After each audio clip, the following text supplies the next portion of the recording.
needs me to beat, and or whoever the UFC thinks can beat me, and get to the top.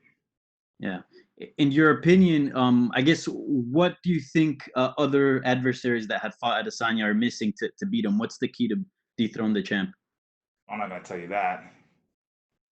Okay. And you just mentioned that you saw Anderson Silva, as you were coming up. If you could describe him on one word, what would it be and why? Uh, he's just fluent, man. The way he moves, the way he fights, he's in the moment, and a lot of people don't really understand that dynamic. That's why he says he doesn't care about the whole fighting thing. It's not about fighting. People can't understand that concept because it's the moment when you're in there letting go. It's like training; you have to let go. But the problem with that is, when you have refs that don't know their job right or judges who aren't educated properly, it takes a risk factor in there, and then you're more worried. So you can't really let go, but you can just go out there and fight someone. It's kind of hard to explain, but I know exactly what he's talking about in the martial arts world because that's all you have in that moment. Those 5, 10, 15, 20 minutes, that's all you really have to really express yourself. So I get where he's coming from. All right, thank you, Uriah. Best of luck on Saturday. Thank you. We will take our next questions from Bruno Carvalho with UOL. Hi, Ryan. How are you? Good. What's going on? I'm good too. All right. What means to you fight against Anderson Silva and probably his last fight? Uh, it's a fight, man. It's work. You just show up for work and you do your job and you get out. That's it. I mean, obviously he's a legend and I respect him, but it's a fight. We all look at him in awe and all that, but it's a fight. Like, what else do you want me to say? It's a fight. It's like you show up for work. It's work, right? And you do your job and you get out. That's it. Fight. Okay. And both of you has a fight style very similar. So, do you prepare something different to fight against him? Well, I'm not gonna tell you that, but what kind of question are these, man? Um, you just have fun, man. Just watch what happens on Saturday. Okay, thanks. Man, the last two guys I had that gave interview were awesome. Terrible. We'll take the next questions from James Conlon with RCB Radio Sport Ireland.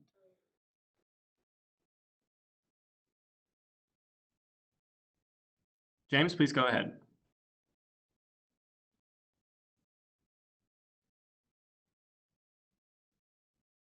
Okay, we will take our next questions from Sumik Dada with Sports Kita. James is the best. Hey Uriah. Hey Uriah, can you hear me? Yeah, So first of all, welcome back and hope you're doing well. thank you. And so Israel Adesanya has been very vocal about you. He said that if you stick to your basics for this fight, you'll beat Anderson Silva. And he also mentioned you a couple of times in the lead up to his fight against Paulo Costa. So what is your response to all that comments from the champ? Okay. Thanks for the advice, bro. Yeah, fair enough. So obviously this is a big fight for you, given this is Anderson Silva's last fight.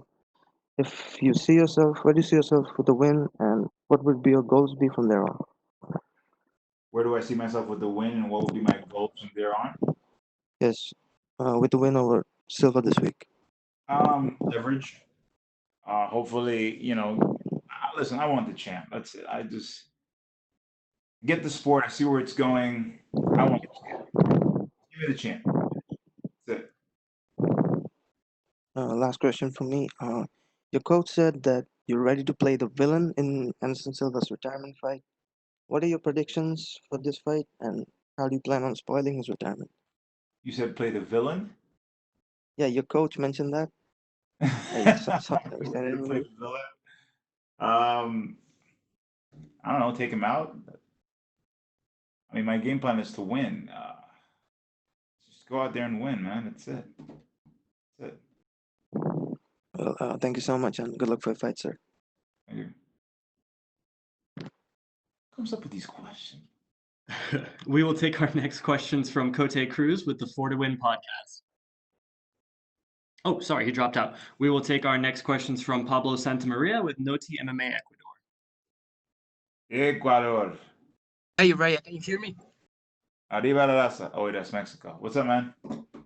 Okay, the first thing I want to ask you is if at some point did you feel frustrated when Jacare and Joel withdraw from the fights? I couldn't feel frustrated for Jacare because COVID happened, but you know, I wished him well. Yoel, on the other hand, I kind of knew I have a really 99.9% feeling that it was because John Jones was leaving and they had the same manager, and he wanted to get out of the fight with me by coming up with some BS shit about his eye. And you know, 205 for him might be a lot easy. We seen him struggle to make 85. So that was his way out, you know. They have the same manager. It's like, all right, man, Jones about to lose and leave the division in 2 months, you know. Why don't you just get out of it this way? You don't have to hurt your career. That's what I think. That was more frustrating than Jacare. Jacare happened. It sucked. I wished him well, but I think you will just yeah. I get it. Do you face any difficulties training in under these COVID situations? It was hard finding some training partners without, or do you have all the under control in your I got it under gym? control. I got it control. Okay, so You want to elaborate on that? I mean, Joel is no okay. So it was okay. Joel was a ranked fighter, and when they offer you Anderson Silva, you doped or you said yes without a doubt. You said doved? Dope about your rival because you obviously was going to face Joel Romero, who is a ranked fighter, and Oh, okay. Anderson is not on the rank. So you're saying if it made sense to take Anderson well because he's not ranked. Both guys have a name. Both guys have a reputation. Personally, for me, Anderson has been someone I've idolized for years. So to me, that's a trophy fight. It's a championship fight to me in my mind. I personally felt I made it. It could have went great for me. It can go great for me either way. I mean, if we're going to talk politics, a win over Yoel will put me in the title contingency. A win over Anderson Silva would, I don't know, reclaim something, puts me in with the top 5 maybe. So either way, it's beneficial. Okay, I get it. Thank you very much, Uriah, and good luck on your fight. Thank you. And we will take our last set of questions from Ezekiel Berganzi with Somos MMA. Hey Uriah, how are you? Hey, what's up, man? A Oh, lot of Spanish and Brazilians. how do you feel knowing that this fight could put you on the UFC spotlight if you got a very outstanding finish against Anderson Silva, who is probably in his last fight on his career or in the UFC? How would I feel if a win over Anderson would put me on the spotlight with the UFC? Yes, if you got an outstanding finish against Anderson Silva, do you think that the UFC could put you on a spotlight in the middleweight division? That's a funny question.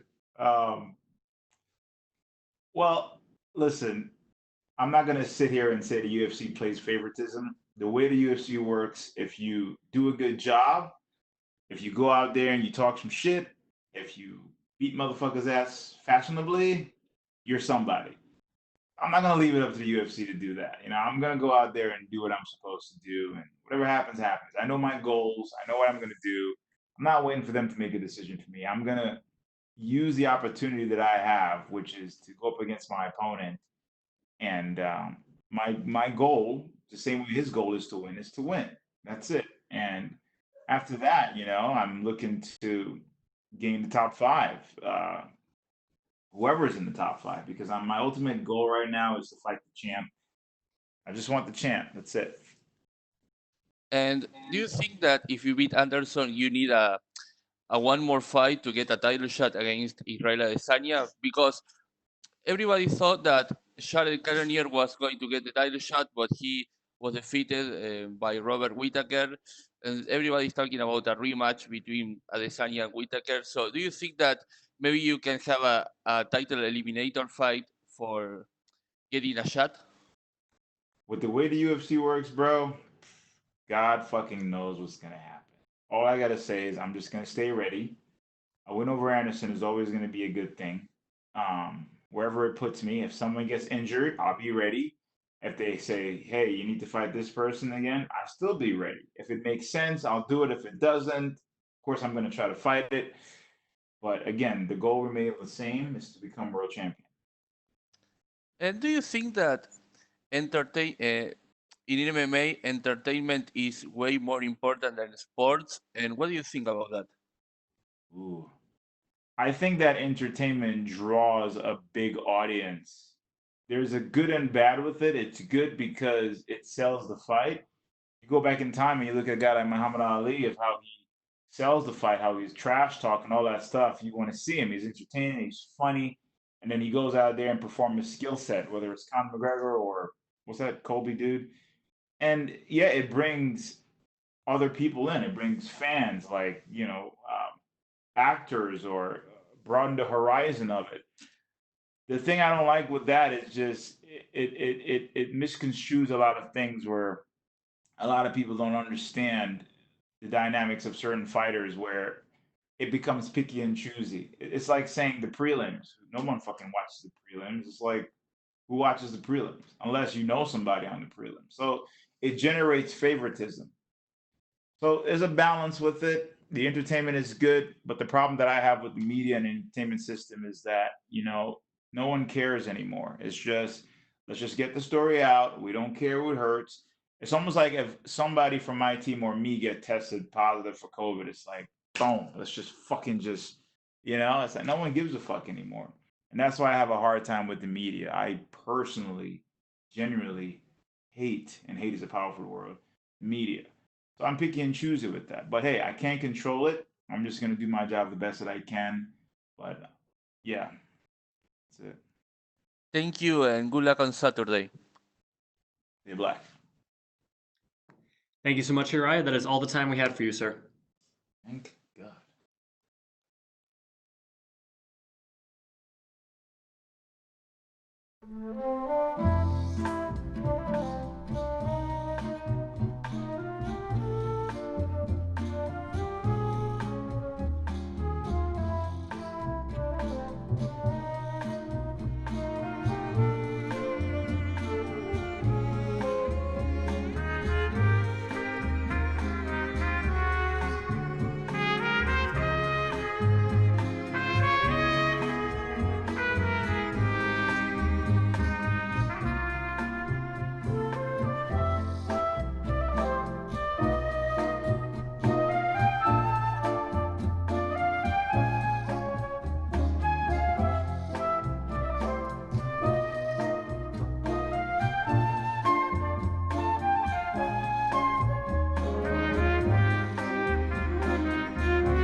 We now welcome the number 15th ranked UFC featherweight contender in the world, Bryce Mitchell. Bryce, thank you for the time, sir. Thank you for having me, brother. We will take the first set of questions from Gabriel Gonzalez with Cage Side Press. Hey Bryce, how you doing, man? Good, man. I'm just chilling like a villain. I mean, everyone wants to know, did the camo shorts live up to the hype? Are they what you've been wanting? Are they what you expected when you finally saw them? Hell yeah, man. You just wait till Saturday. I'm going to have the coolest shorts in the UFC. There ain't no doubt about it. People are asking about the elephant in the room. The Reebok deal is about to expire. Have they told you that they've sent the email to Venom so that you still have camo shorts next year? No, but we're going to work on that. That's going to go down too. We're going to make that happen. Let's talk about the fight a little bit. I mean, you're on a great run. Just what's it been like to, I guess, stay focused, as I'm assuming you're getting all of this new attention as you've had a great year so far? Yeah, it's the same mentality as before. Just show up, make the weight, and fight to 100% of my ability, and that's really what my job is, and that's what I do every time. Fighting a veteran and Andre Fili, what does he bring as an opponent? Well, he's durable. He's crafty. He's tricky. He's long. He's pretty well rounded. You know. And that's why he's hard to beat. That's why not a lot of people have beat him. And the people that have beat him, he was doing pretty good before they beat him. You know. So I go out there and beat him in dominant fashion. That's something that ain't nobody's ever done before. When you've built up this reputation as a submission artist, how important is it, I guess, to continue to grow with your striking? Because obviously you know you're going to have their respect on the ground, but you want to be able to surprise them and you want to be a more complete mixed martial artist. All right, everybody or every fight starts on the feet. So, you know, it's not like we're just starting inside mount and saying go. So, clearly I have some ability on my feet and you know, if I can get somebody down, I'll get them down, but if I can, I'm going to sit there and stand up with them. Hey, thanks, Bryce. Good luck. Thank you, sir. We will take our next questions from Pablo Santamaria with Noti MMA Ecuador. Hi, Bryce. How are you? I'm good. Thank you for having me. Okay. The first thing I want to ask you is, Dana commented about your commercial on about the drive on time. So, do you think you get more fans because of that? Do you think you're getting more fans because of the Dana and doing all these commercials? I think that definitely people noticed that Dana White was commenting on the video that I made, that commercial, and it probably helped some more people notice me or bring my name to their attention. And yeah, I certainly think that it helped a little bit. And I was just trying to make a little commercial with some humor in it and help those people sell some cars. Okay, I get it. It was a very good commercial, to be honest, too. Oh, thank you. Thank you very much. Okay, in I'm glad most somebody liked it. in most of your fights, do you attempt to get a twister? So we can expect a twister on this one. Well, I really just look to really cook the opponent, and if they give me a twister, I'll take it. I'm not trying to force anything, but if they give me one, I'll take it for sure. Okay, and my last one is, what's your prediction for the fight, guys? I predict I win in dominant fashion. Okay, I get it. Thank you very much, and I can wait to see you in those camo shirts. And good luck in your fight. Thank you very much. We will take our next set of questions from Danny Segura with MMA Junkie. Hey, Bryce. Back to camo shorts real quick. Were you surprised that Reebok came through? Because they don't really take too many requests, and we've sort of seen them throughout the years just keep, uniform. Yeah, I was really surprised that they actually made the camo shorts and came through with the whole thing. And I think a lot of it was to do with Dana and my fans. And, you know, they just couldn't deny me no more because too many people was complaining at them. And I'm glad that it worked. Yeah, it certainly did. And when you first started campaigning, was it a bit of a joke, or did you actually think that you could get it done? No, I was dead serious. I was wanting the camo shorts, and I was 100% gonna wear them. And I just figured that they wasn't gonna let me, so I was gonna have to wear them illegally. And then, you know, I had this whole thing envisioned out in my head.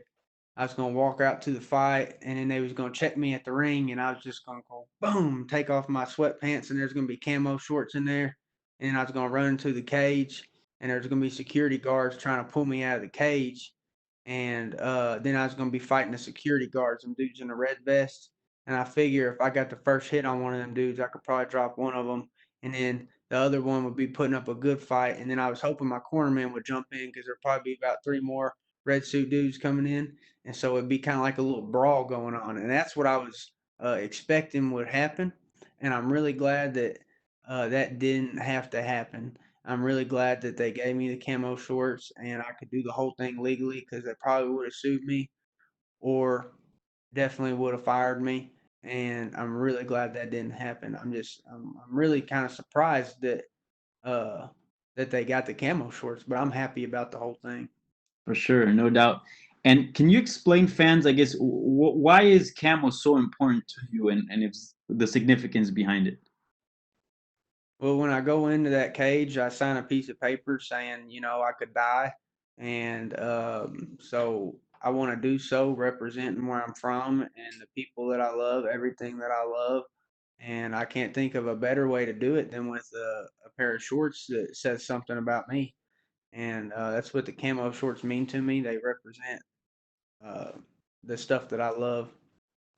For sure. And on the main event of this card, we're gonna have Anderson Silva's retirement bout. I'm just curious, as someone that is obviously young and a prospect in this game and coming up, how would you describe Anderson Silva using one word, and why?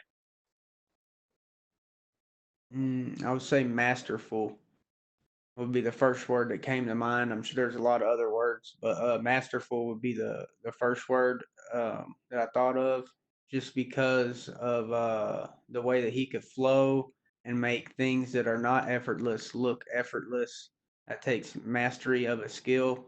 And I mean, all of his wins look like they're easy, like he wasn't even trying. But I mean, obviously he is, but he's just that good at it that he makes winning look easy. For sure. All right, man. Best of luck on Saturday. Thank you for the time. Thank you. We will take our next questions from Damon Martin with MMA Fighting. Hey, Bryce. First thing, is there any chance we could actually see the security guard fight anyways, just because that kind of sounds awesome? Man, we might get to see some of that if some crazy shit goes down. Man, you never know. Like, I'm not going to rule it out. Like, if they try to tell me, like, oh, the fight got scrapped or something, maybe I just, like, run out there anyways and put on a free one for the fans. Who knows, But I don't know, man. I won't rule it out, but hopefully it don't come to that. That's the last resort. On a more serious note, since you come to the UFC, Bryce, you've had dominant wins. Obviously, we talk about the twister a lot, that submission, but the way you beat Charles Rosa in your last fight, dominating a guy who is well known for his Brazilian jiu-jitsu and coming from a good jiu-jitsu camp. Do you feel like that was kind of like the statement performance you needed to make or you wanted to make, even though you didn't get to finish? It was just such a, just an incredible performance from start to finish the way you dominated him. Yeah, I was disappointed in myself because I wanted to get the finish, but looking back at it, there's a lot more things you can learn about yourself after watching 15 minutes of one of your fights than, a minute and 50 seconds. Because say if I would have subbed him in the first minute and a half, I wouldn't have, there's so many things from the last fight that I fixed that I got to watch about myself, and it made me a better fighter. And I think Saturday is going to prove that I'm a lot better than I was when I fought Charles Rosa. You mentioned it earlier, Bryce. Of course, everyone immediately, pegs you as a grappler and as a phenomenal submission guy. But Andre Fili is one of those guys, very scrappy. I think we've heard, Max Holloway complimented him as, one of the hardest opponents he had to face at featherweight. When you look at this kind of fight, do you feel like, it can be that dominant, ground performance for you, or do you feel like this might be a bit more of a scrap? It could go either way, and I'm prepared either way that it goes. And I want to beat him better than anybody's ever beat him, and then that'll prove that I'm something special. And last one for me, Andre has always been that kind of guy on the fringe of the top 15. He's fought, top 10 guys, beaten guys who probably deserve to be in the top 10. Do you feel like this is kind of like your gateway to the rankings? Yeah, I definitely think people are going to notice me after a win over Fili because he's such a tough, durable fighter. He's never been a pushover. He always shows up and brings it. And so, when I beat him, people are gonna say, wow, he did something special. Thanks, Bryce. Thank you. We will take our next set of questions from Cote Cruz with the 4 to Win podcast. Hey, Bryce, how you doing, brother? Nice talking to you. Thank you for having me, brother. No, thank you for your time.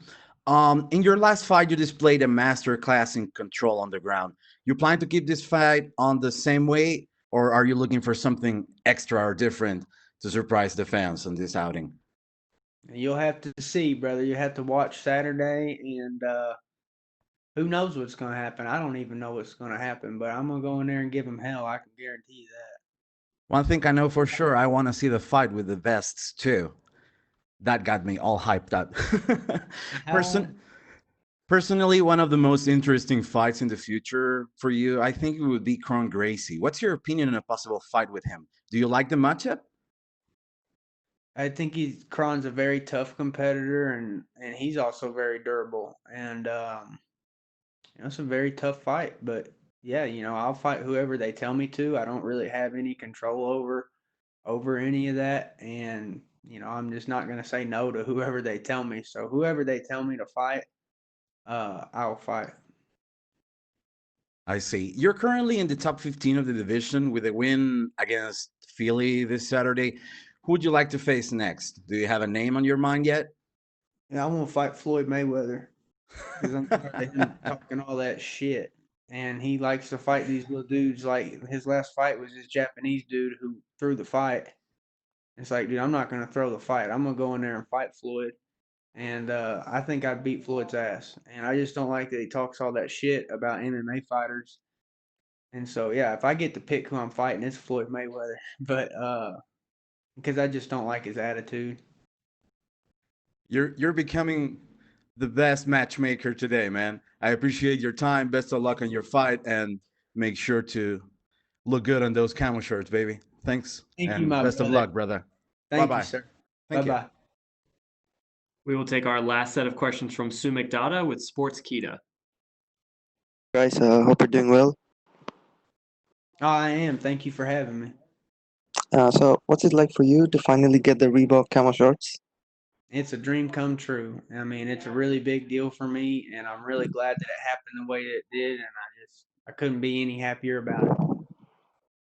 Right. So, in the past, you said that you prefer fighting in the empty arenas. How has that experience been like so far, and how is it beneficial to you? I like fighting in the empty arenas because I can hear my coaches and I can hear his coaches, and I just like being able to hear what my coaches have to say a lot better versus not being able to hear them. So, you recently made that amazing car commercial, and it caught the attention of Dana White as well. What was your reaction to that? I thought it was really cool that Dana liked the car commercial, and I hope that other people liked it too. And that was the goal of it, is to try to just make something funny that people wanted to watch, even if they didn't want to buy a car. I just wanted people to watch it just because they thought it was funny, and I'm glad that a lot of people did think it was funny. No, it was a great commercial, sir. I tell you that. Thank you. So for your if you win this fight, do you have a dream like a dream name, a ranked opponent you want to fight next? Yeah, I want to fight Except Floyd Floyd Mayweather, maybe. Except Floyd Mayweather, maybe. Oh, besides Floyd, nah, I have no preference. I just want to fight Floyd because he's real sassy and he's got a bad little attitude, and he just needs an attitude adjustment, and I think I'm the guy to do that. So there's nobody from the featherweight division. No preference. I mean, I think that they're all extremely good fighters and hard matchups, tough matchups, and I'd be willing to fight any of them. So last question from me: do we expect another insane Bryce Mitchell submission this week? I think that there could be a storm brewing. That's what I think.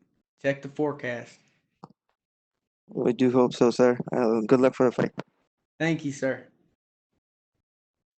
Thank you so much, Bryce. That is all the questions we had for you, sir. All right. I appreciate you, brother.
We now welcome UFC lightweight Bobby Greene. Bobby, thank you for the time today, sir. I'm here. Yes, sir. We will take the first set of questions from Gabriel Gonzalez with Cage Side Press. Hey, Bobby, how are you? I'm here. I get you. Bobby, you have had probably one of the best runs of a fighter in the pandemic. You've stayed active. You've just looked better against the competition as the months have gone on. Is it bittersweet that you are having this run and the fans haven't been there to see it live? Be honest, I think the fans, if they were here, they probably wouldn't have liked me. They never have, you know. The true MMA fans love me, you know. They like and they get what I'm doing. But usually I'm always going against the hometown boy. And so the fans are usually against me. So today, I mean, during the pandemic, you get to see a different me. You get to see the just the world's watching now. So I think that people get to pay a little more attention. Obviously, when you're in a fight, you have to be very focused and, you got another trained guy going at you. Talking about, you don't always get the support of the fans. Do you feel a difference? Like, do you feel less distraction, stress, whatever you'd like to call it, without the crowd there, as opposed to maybe you're in enemy territory? Um, yes, yes. I would say I agree with that. I think sometimes I've gotten too because I'm a showman and I want a good fight, that sometimes the crowd can distract me and maybe he does something like a kick and I wanted the crowd to know that wasn't good or he hit me here. He didn't land, you know? And so I'm sometimes getting to communicate with the crowd and fight at the same time. So therefore it doesn't it can be a distraction sometimes. So I think it works in my favor for now. Has there been anything in particular that you've changed that has led to this run that you're currently on, or is it just happened to be that this is just when it's clicking for you? Um I'd say the biggest thing for me was my mindset, you know. My coach Sam Mason, is such a blessing to me. You know, I wouldn't know. I don't know where I'd be without the guy. To be honest, I told him if he wasn't doing this, I wouldn't do it anymore without him. But just very big on positivity and your mindset and how we approach the fight. You know, I felt like when I was with my dad at first, my dad sometimes can push so hard and stress. You know, Sam's like, have you ever heard the story about the old bull and the young bull? He's just like, oh, be patient. We'll get down there and we'll take care of it. We'll get there. It's no rush, you know. Great communication. He's always able to help me out when I'm in times of crisis, you know, and get my mind back focused. So I think that the key that you're seeing is Sam Mason.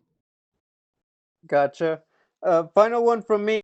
Obviously, lightweight is one of the most stacked weight classes. There's just a ton of guys and a ton of athletes at 155. Getting your fourth win in a row, though, do you think that that might be enough to finally crack you into that top 15? Um, I really don't pay attention to those things. That's for you guys that go with the rankings and whoever you like to jump behind and push. I just do my job. That's my job is to do what I do, and it is what it is. Whatever way the chips fall, if I'm here at 14, 15, 17, 20, 25, 10, I've been at 6 at some point in time, you know. Doesn't matter. Just whatever you guys want to do. Doesn't matter. Thanks, Bobby. Good luck. We will take our next set of questions from Danny Segura with MMA Junkie. Hey, Bobby. Hope all is well. Wanted to ask, this is your fourth fight in 2020, and I think this is the most active you've been compared to years prior, or at least recent years. Why do you think, why have you been so active in 2020? God, Jesus, if I want to be more specific, thank you, Jesus, for blessing me with these opportunities. I don't know. I don't know. Jesus has been blessing me, and there all the stars aligned, and it's been working great, you know. But I do want to say to you guys tagged me in something. Some fighter called me out. That means that I'm making waves, and somebody's watching. So that's kind of cool. But I do want you to know that fighter, whoever he was, who called my name, just let him know that I will come see him really soon. Put him on the list. If anybody says my name, will get the opportunity that they were looking for. So I will see him at some point in time. For sure. And did you expect to be this active in 2020? Did I expect it? My coaches pressed me. My coaches want it. But we've always said it, me and Sam, we just go whatever Jesus gives us, you know. That's all we can take is what he gives us. You know, we just take it one day at a time. We enjoy our lives. Hey, they want you to go do that. Pray about it and then we go do it. For So sure. it's been I didn't have any expectations. Like I said, this is all God. It's not me at all. I'm just doing whatever's getting put in front of me. Yeah, for sure. And I believe the fighter that called you out was Ziam Fares. So do you have because he called you out and he had a few words for you? Is that a potential fight that you'd like down the line? Yes, yes, I want them. Anybody that says my name, I have a rule. You say my name, I will come see you. Say my name and I shall appear. Don't worry. We will find you. You don't have to come find me. I will find you. Said sign the contract. Listen, I only fight in America now. I'm an American and I support my American people. So if he can come to Vegas, because I'm not going all the way out to Abu Dhabi, he can come out here and get his ass kicked and get an American ass kicking. For sure. We'll make sure to get that out. And lastly, I wanted to ask at the top of this card, we're having Anderson Silva's retirement bout. I'm curious if you could describe Anderson in one word, what would it be? In one word, if I do want to describe Anderson Silva,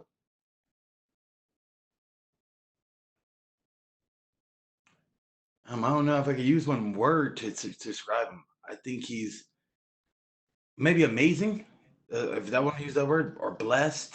You know, there's so many words to describe a man who's done so many things in this sport. You know, I'm honored to be on the card, and they say this is his last fight. I'm honored to be on this card with him. You know, he's done so many things for me and my career, and let me see, because me and him kind of fight similar. If you watch it, we fight a lot liking ways, So I just honored. I'm honored to be around him, to be able to see him leave and leave how he has. For sure. All right, Bobby. Well, I appreciate the time and best of luck this Saturday. Thank you. Thank you so much, Bobby. Those are all the questions we had for you, sir. Yes, sir. Thank you so much. Thank you.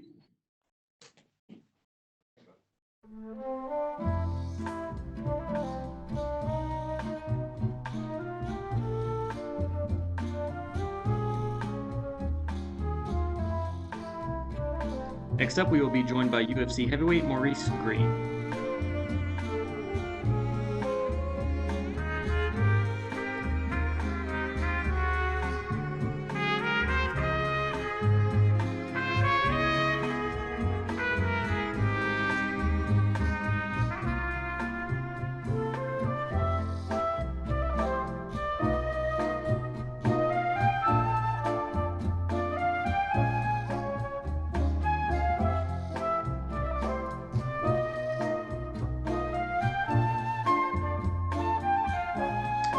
We now welcome UFC heavyweight Maurice Greene. Maurice, thank you for the time today, sir.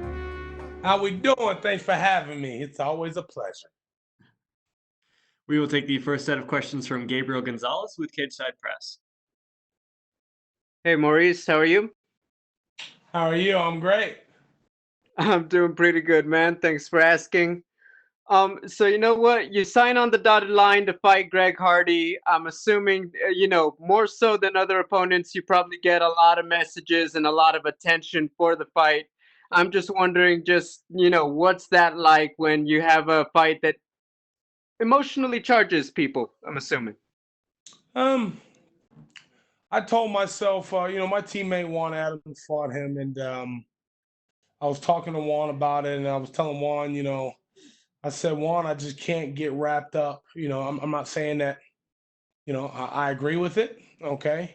But that's none of my business. And if I was in his position, I was trying to change my life, and I was on a different professional platform trying to make a transition, the last thing I'd want to do is have my opponents continuously bring up my past, because I'm trying to move forward towards it. I mean, at the end of the day, we're going to get locked in a cage. And, when the crochet boss fights how the crochet boss knows how to fight, they'll get the result that they want. I got a family to feed. So all of my motivation is feed my family and make sure my kids have to want for nothing, and my fiance has everything that she needs when daddy's away. So the messages, all that stuff, that really don't get to me. I got one job, take care of my family. All that other stuff, that's America's issue. That's not mine.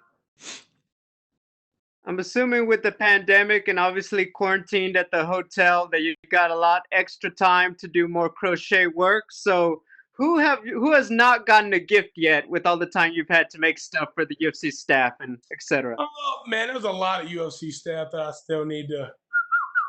I cross paths with these guys, and they always take care of me, and they're always good to me. They're nice. It's just a great experience every fight week, and which is the reason why I'm all smiles right now. So slowly but surely, I'll get to everybody and make sure everybody got just a little chip of the crochet boss every time they go to them cold climates. So I mean, it's too many to name.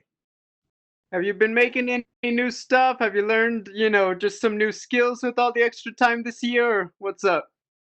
You know what? I've been pretty active, man. I mean, I fought in January. I turned around, fought in June. I'm fighting now. So I've been in camp. I moved my family from Minnesota to Albuquerque. And then I've been in places where I myself have been in, dark places. After losing 2 straight and not knowing what the future of this dream was for me, you fall into a dark place sometimes. So it's been a taxing year. But it's starting to turn around, and Saturday night is going to continue to turn around in the way that I need it to turn. So, on that note, as a fighter yourself, what do you most want to show in your performance this Saturday? The thing that you continue to see with the crochet boss. I'm here for a reason. I'm meant to be here, and it's more proven to myself every time I hop in there. It's a proving ground for myself. I don't need to show anybody anything. I'm the crochet boss. I'm the most interesting thing in the heavyweight division, bar none. And I wholeheartedly mean that. I want you to go ahead and look at the heavyweight division and tell me which one of these motherfuckers are interesting. And I'll wait. Yeah, I got you. Thank you, Maurice. Good luck. We will take our next set of questions from Danny Segura with MMA Junkie.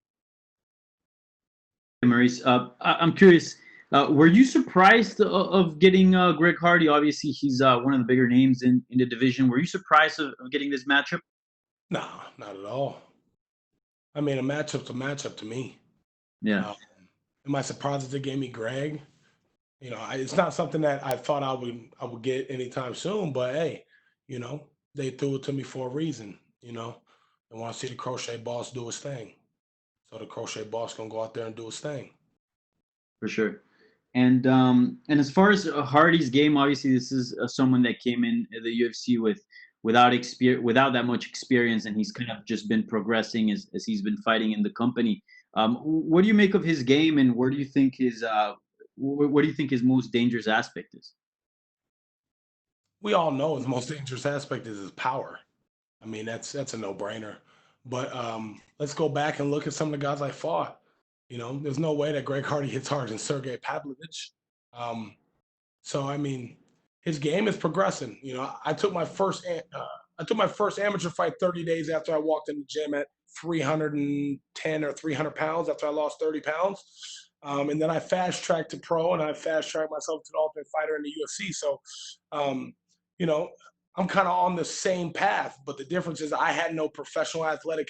You know, I wasn't a professional athlete prior to coming in here. I was just a Joe Blow off the street who used to just live every day like it's his last. So, in a lot of ways, in that way, me and Greg are very similar. And you know, I'm learning on this stage just like he is.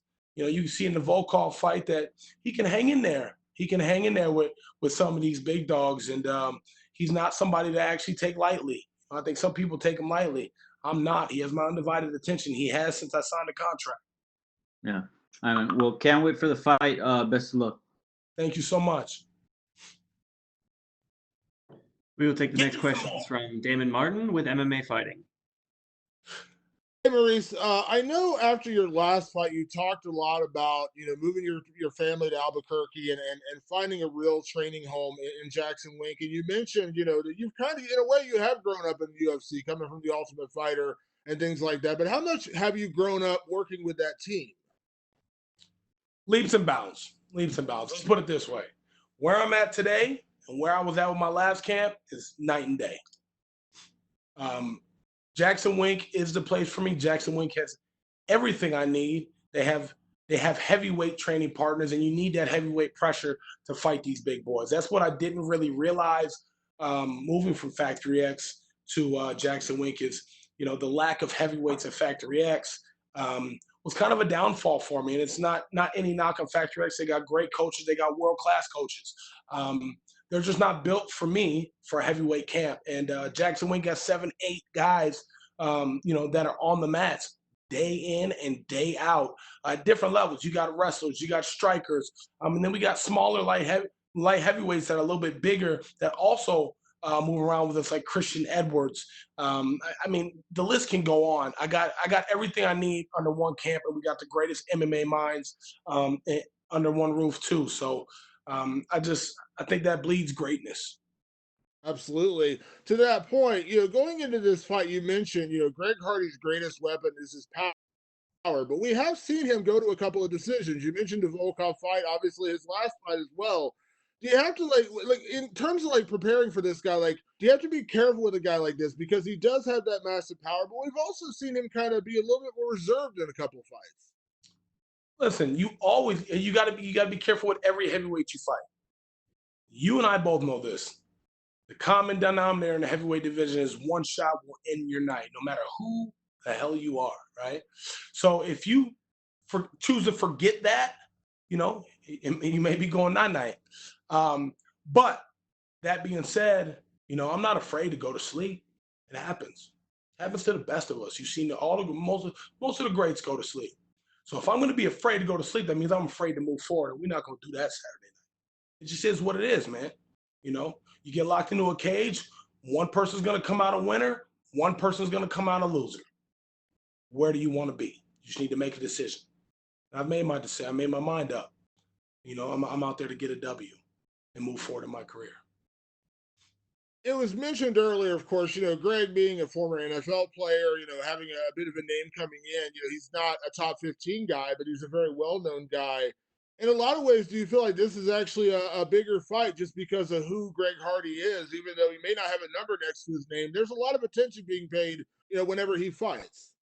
There's a lot of attention being paid because the general public wants to see him get knocked the fuck out, and we all know this, right?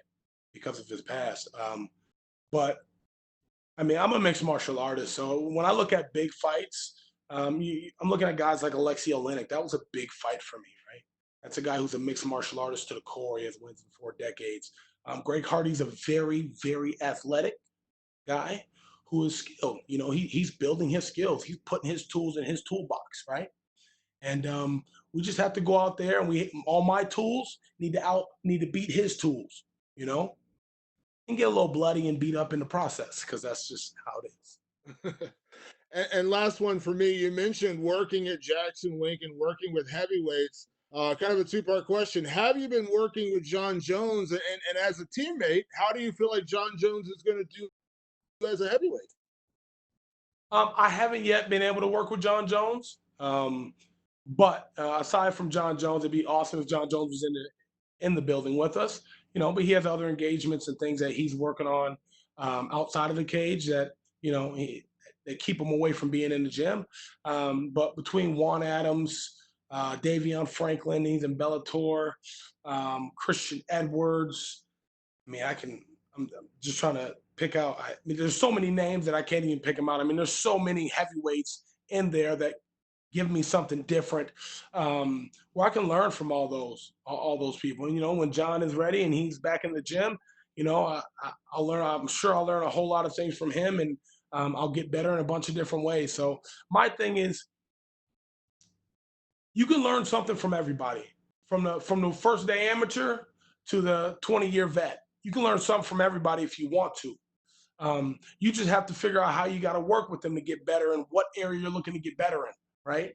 So you have to just diversify your skill set. I put this skill here. Well, I want to work on, with the smaller guys, I want to work on being quick, getting in and out. It's not about power, right? With some of the bigger guys, I want to see if maybe I can handle the clinch, or maybe can I control them on the ground. So, and not everybody thinks like me, but this is how I structure what I do day in and day out in that gym, and that that keeps my fire burning to get better.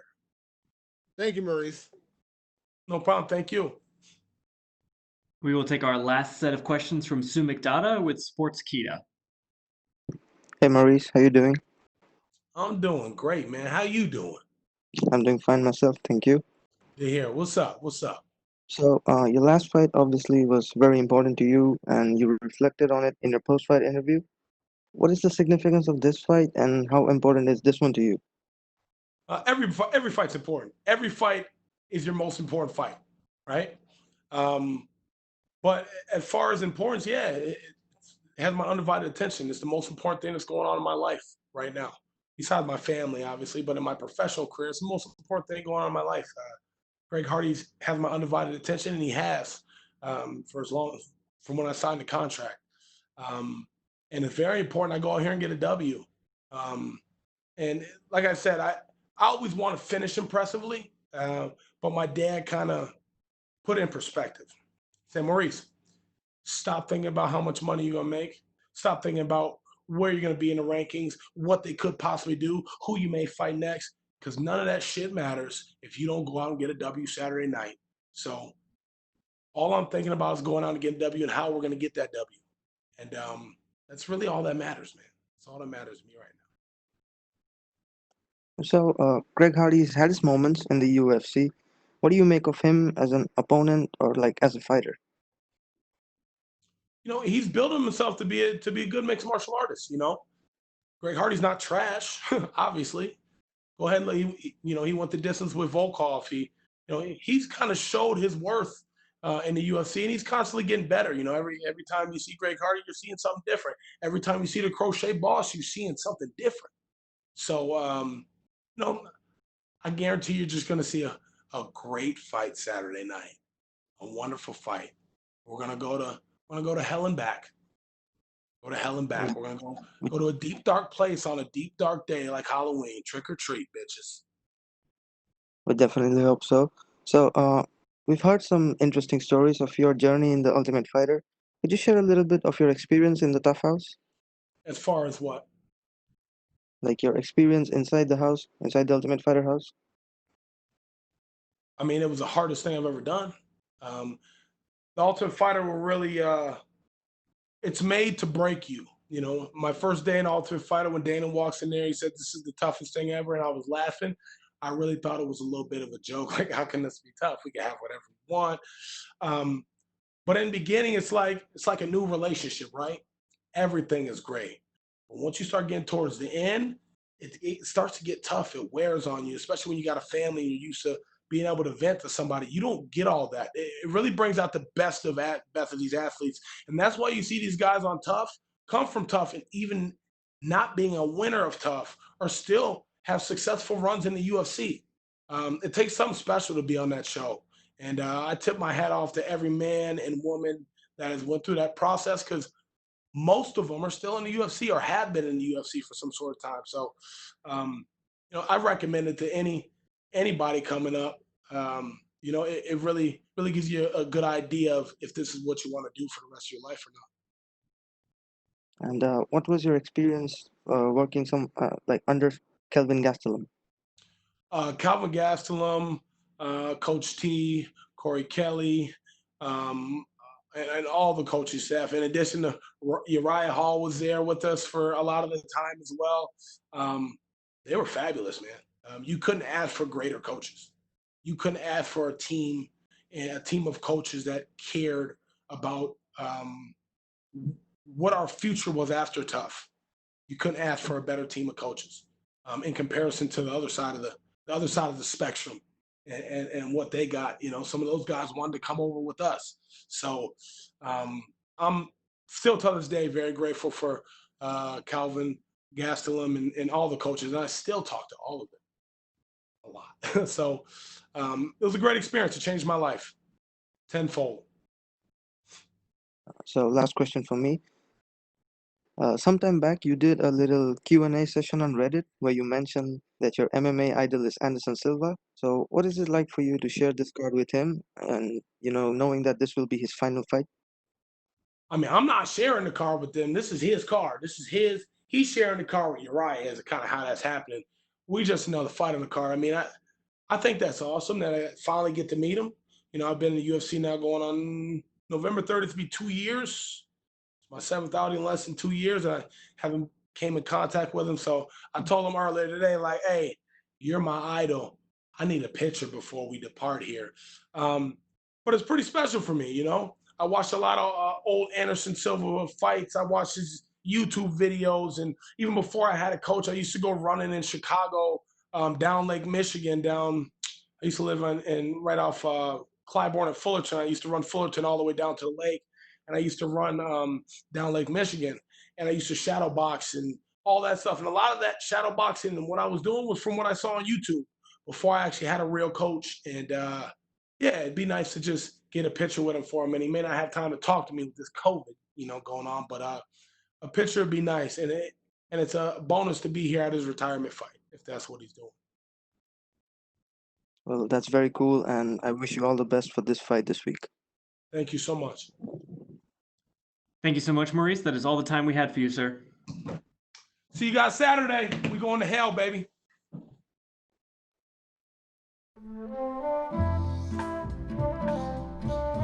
Next up, we will be joined by UFC lightweight Thiago Moises.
We now welcome UFC lightweight Thiago Moises. Thiago, thank you for the time, sir. We will take the first questions from Gabriel Gonzalez with Cageside Press. Hello, Thiago. Hello, how are you? I'm good, thank you. First off, we know that you were diagnosed with COVID recently. Just what was your experience and how are you feeling now? Now I'm feeling great, 100%, but I felt a couple symptoms. I had like, I felt like I had a cold, fatigue, headache. I lost taste, I lost smell, but after 2 weeks, I was almost 100%, and after 3 weeks, I was like 100%. Talking about it, you're coming off a big, this is a big fight, this is a big matchup. What is the mood going into this particular fight? I'm really, really happy with this fight. Very excited. Bobby Green is a great opponent, so very excited to fight him. Being from Brazil, does it mean anything extra that you're on the undercard for Anderson Silva's last fight?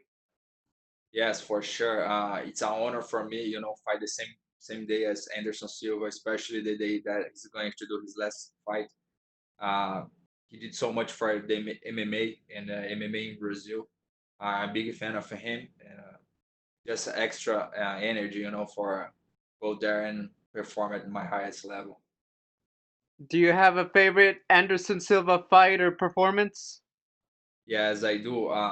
My favorite moment of Anderson Silva is when he beat Forrest Griffin, which is a great fighter, but he made it look easy. So that's my favorite moment. No, that's a very good one. Final question for me. What are your thoughts on Bobby Green and how do you see the fight going? Bobby Green is a great opponent. He has a lot of experience, good boxing, good wrestling skills.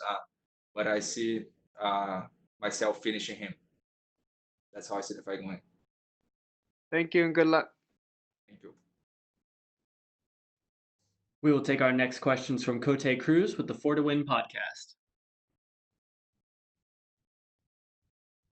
Hi, Thiago. Do you hear me? Yes, I can hear you. Hey, nice to talk to you, brother. Thank you for your time. Thank you. You will face a UFC veteran who has 9 submissions on his record. Do you think his jiu-jitsu would be enough to stop you? No way. No, you must be joking. My jiu-jitsu is much better than his jiu-jitsu. He has good wrestling skills, good boxing skills, but I don't see him submitting me like never. Fair enough. In your last fight, you had complications with striking from Michael Johnson, who's known for his excellence, but you were able to get the victory thanks to your great knowledge in BJJ. How much of your stand-up game has improved compared to the fight with Johnson?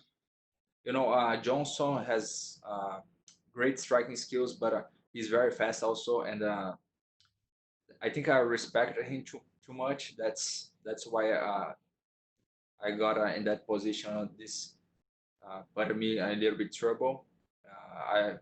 I'm not planning on doing this in this fight. No respect this time. I'm going forward and looking for the finish. You got sick with the COVID a few days ago, which caused your fight to be canceled. How was your experience dealing with this virus?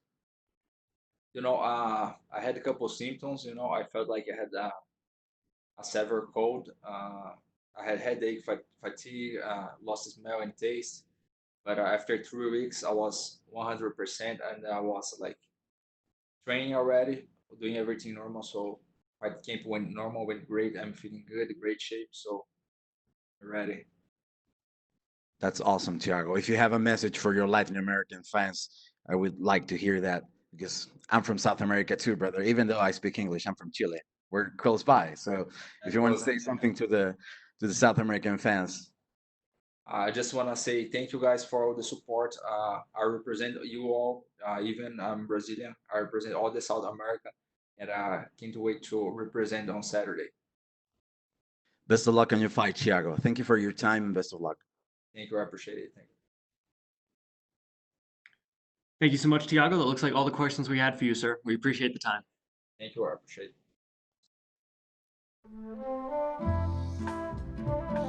Next up, we will be joined by UFC heavyweight Greg Hardy.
We now welcome UFC heavyweight Greg Hardy. Greg, thank you for the time today, sir. What up? We will take the first set of questions from Gabriel Gonzalez with Cape Side Press. Hey, Greg. So, What up? so second fight of the pandemic. Just really how's the experience now? You know, this time as opposed to in May. One more time. Sorry, I said it's your second fight of the pandemic. How is the experience with the process better this time as opposed to in May?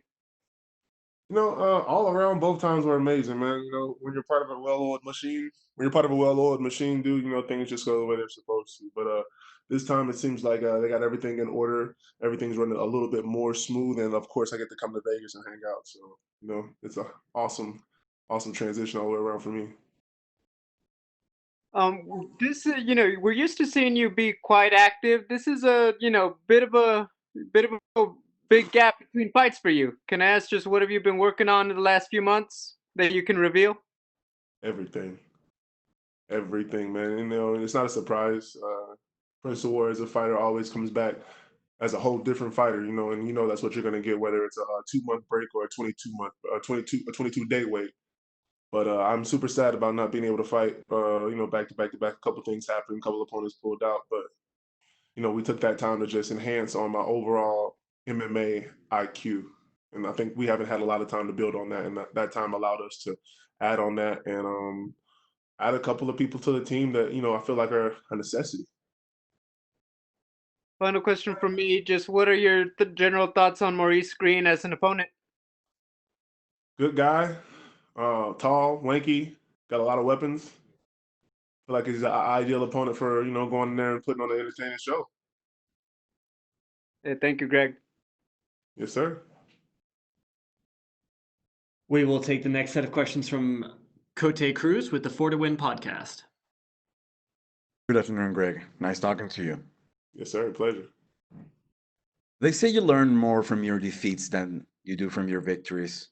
Under that logic, what would you say you learned after the fight with Volkov?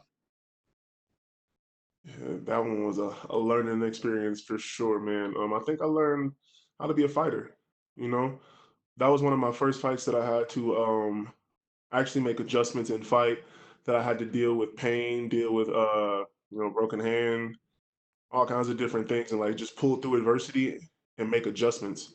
And that's an aspect in fighting that I really had not been introduced to yet. You know, it was always game plan. It was always go out execute. A lot of my fights were quick, and that was one of the biggest 3-round fights, no inhaler, that I've had so far. And and I think that was just the biggest takeaway right there. Just, you know, the complexities of being an MMA fighter and how to work and persevere on the move. Yeah, under the same topic, every time we see you, you're making huge improvements. Do you have any new improvements, new surprises for this fight? Come on, no, that's not even a question. You know for a fact I got everything in the bag for you, man. It's a Prince of War production, man. There's no way that I can't.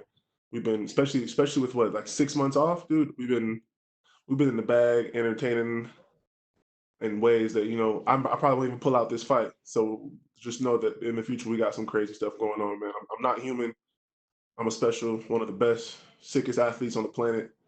I just think that me coming out and not showing improvements and adjustments that are leaps and bounds is not enough. So trust, I got you. After 4 years of starting your professional career, which things keep being as hard as in the beginning? Showing up every day, man. This is a grind different than I'm used to, simply because there's nobody making sure I got a schedule in front of me and I got to go to this practice and this treatment and this assignment. So it's just grueling, waking up, getting ready to go to wrestling practice and workouts and stuff like that, man. Just consistently staying on every single detail, because if you're not a well-rounded fighter, you will be taken advantage of, and that's something that I'm starting to learn. I see. I appreciate your time, sir. Best of luck on Saturday. Thank you. Thank you. God bless. We will take the next questions from Danny Segura with MMA Junkie. Hey, Greg. This will be your 10th professional fight here coming up this weekend. I guess, where are you at professionally in this game? Like, where are you at in your development? Where do you think you're at? I'm reaching assassin level, man. I had some valleys to get over. Not gonna lie, I had to go through some tough times especially the last two fights. Just with the last one I didn't have to, but I prolonged it just to get the time in the ring and to actually fight the fights, and then Volkov having to figure stuff out and being there with an assassin, as you saw last weekend, real assassin. And man, honestly, hold on. What's the question one more time? Like, where do you feel you're at as far as your development? Like, what kind of stage in your career you're at now that you're 10 fights in, pretty much? Honestly, I would say if I was a C level fighter before, or even a D level, I would say I was a D level fighter before. I moved up to like the B class, man.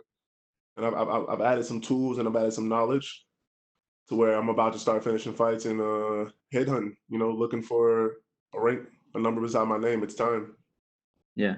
And when you started around your 10th professional fight, did you more or less think you'd be sort of where you're at in your career right now, as far as not only within the UFC, but also your skill set? Oh, for sure, man. And it's the nature of the beast for people to forget that before 2.5 years ago, I didn't know how to throw a punch. Yeah. I didn't know how to throw a leg kick. So I'm so far ahead of where I was supposed to be and where I thought I was gonna be that we're in a whole different we're in a whole different planet. This is a whole different organism. It's just it's unhuman. So Okay. Yeah. So safe to say you're more than satisfied with your progression so far. more than satisfied. But I wouldn't even use satisfied. I'm more than happy. I'm so unsatisfied.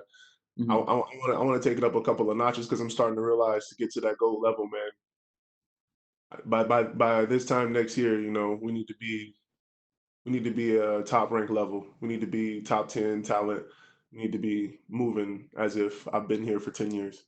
Yeah, that was my next question. Like, how much longer do you think fans will have to wait till, I guess, we see you sort of reach a level where you're among the best heavyweights, so you're top 10? You think a year from now you'll be there? Honestly, I've thought about that a lot too, and I've gotten a lot of questions and talk about my opponents and this, that, and the other, man. But Maurice Greene was just ranked, guys, and I Yeah. just fought the number 4 heavyweight in the world that just, what I'm saying? He dropped back down after our fight and just assassinated another top ranked guy. Like the people that I'm fighting are a joke. So I think not even a year, like in 6 months, of course, I want to go on this whole most active fighter in the world um, tour again next year and knock out 6 or 7 fights. If, Dana, holler at me, please, and improve that. But I think we could do it in like the next 6 months, man, for sure. Okay. And lastly, I believe for your last fight, you sort of switched things up and you didn't train at ATT. I believe you trained in Texas, if I'm not mistaken. Where did you do this training camp, and can you give us a status sort of where you're at as far as the team is concerned? No, I've been an American Top Team all the way up until this last camp, until this one right here. And COVID kind of pushed us into that position to where the gym was closed, and I really couldn't get my coaches in, and they were protecting their guys and trying to get people out. I had to go ahead and make a move to where I could get more individual attention, man. And went and solicited some of the greatest names. That's what I do. I go put myself in the toughest positions, and I find the best people to work with me, and I meet the standard, and that's what I've done with finding Rashad, or being accepted by Rashad Evans as a student, and going back to Dean Thomas as a student, and I got a new boxing coach, Gary, and I got a great core team, in Michael Saltos and a couple other guys that were just holding me down, and I feel like being an individual and getting individual attention, and that is what was the best way to go. So that's what I've been doing a bit. Yeah. So your camp stayed in Florida. Yeah, definitely still in Florida. Okay. Cool. Awesome. All right. Best of luck on Saturday. Yes, sir. Thank you, boss. We will take the next questions from Sumik Dada with Sports Kita. Greg, how you doing? How you doing, brother? I'm doing good, thank you. So last year you had 5 fights in the octagon. This year around things have been a little different. You'll be fighting for the second time. Are you hoping to regain that frequency of fights, or are you happy with this current schedule, like going 2 to 3 fights a year? I'm so unhappy with that, man. My biggest goal right now is to handle this fight. Of course, Maurice Greene is not a joke. He's a very game opponent. So I want to go out there and handle this fight. But after this fight, man, I want to stay in quarantine if possible. And I've voiced it a lot in my career that I want to be the most active fighter. I'm down for this. This is what I do. 16 games a year. This is my style. So I want to get back to that. I want to break some more records, get back out there and see if I can be the most active heavyweight in UFC again. And for this fight, did you have to make any big adjustments amid the pandemic? Oh yeah, we made a lot of adjustments. We ended up I moved out the dorm this year. Had to get a whole new team, put together my team, and figure out how to put together a camp. Outside of the only place I've known for 2.5 years, and had to basically maneuver around COVID. So it's been a lot of adjustments, but I feel like they've been good adjustments, and they've been good for my development. Okay, and what were your thoughts on Alexander Volkov's fight last week his win over Walt Harris from last week? Those are two good opponents, man. I love watching Volkov, and it's interesting to see assassins move in the way that they move, man. But I saw a point in where the Creed and Drago fight, Drago 2 can happen. That's me and him running it back for a ranked spot. And of course, I got to do some work. I got to get a number by my name and take out some people. But I was really excited, man. I saw my opportunity to get in there and fight the best. He's climbing the ladder. He's going to be at his best, which he is. He came back in a dramatic way and looking like a powerhouse. So I saw me fighting him in about a year. That's what I saw. Okay, so last question from me. Almost a year ago, you said that your grappling stands at a 4 out of 10, and you rated yourself as a 7 out of 10 as an overall fighter. So now, fast forward to October of 2020, what would you give yourself as a rating out of 10? I would say my grappling's about 5.5, maybe 6, and as a fighter, still a 7. I'm not satisfied enough with my full and complete game to where I can say that I'm an 8 or a 9 or a 10, just simply because I cherish those kind of numbers. I cherish the best. I hold the best in the world at a high esteem because I've been there in my own way, and I would never go that far as to say that I was something that I'm not. So I think a 7 would still be where I am as a fighter, just in a different aspect. I've gained ground in a lot of other ways. Well, look forward to return this week, sir, and good luck for your fight. Yes, sir. Thank you.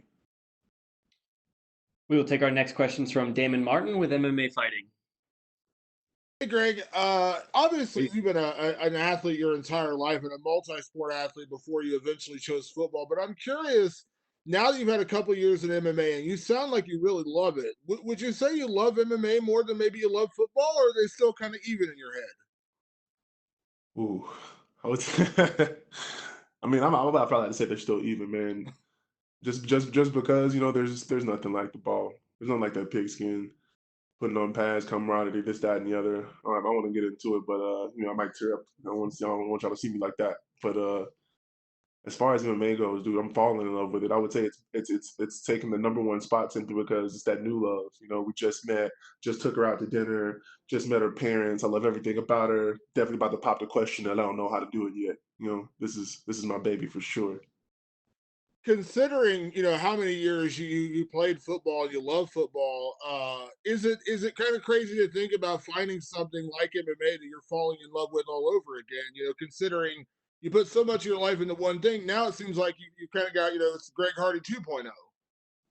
Oh yes, sir, for sure. And just to let you know, there's a 4.0 coming too, man. We've definitely not stopped the train.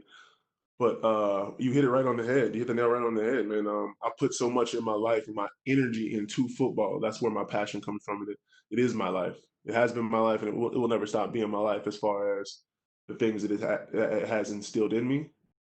But like I said, man, this new MMA kick is something unworldly. The 2.0 G Hardy is gonna attack it like a new beast. After going through such a molding with football and having it be my life. I know the plan now. I know the lay of the land. I know how to be a sportsman, and that's what I want to bring to MMA. And that's why it's just so exciting every single day, waking up and getting to it. You mentioned earlier, of course, American Top Team, phenomenal team. So I know you love those guys, but Rashad Evans has been a guy who's kind of become a mentor. We saw it a lot, and Kamaru Usman talks about it all the time. How he kind of became, Rashad's little brother, and he kind of brought him up under him. And we've seen what Kamaru has done in the sport. What has it been like working with Rashad? And thus far, what's been the best advice he's given you? It's been unreal, man. It's kind of been, speaking of football experiences, and ball.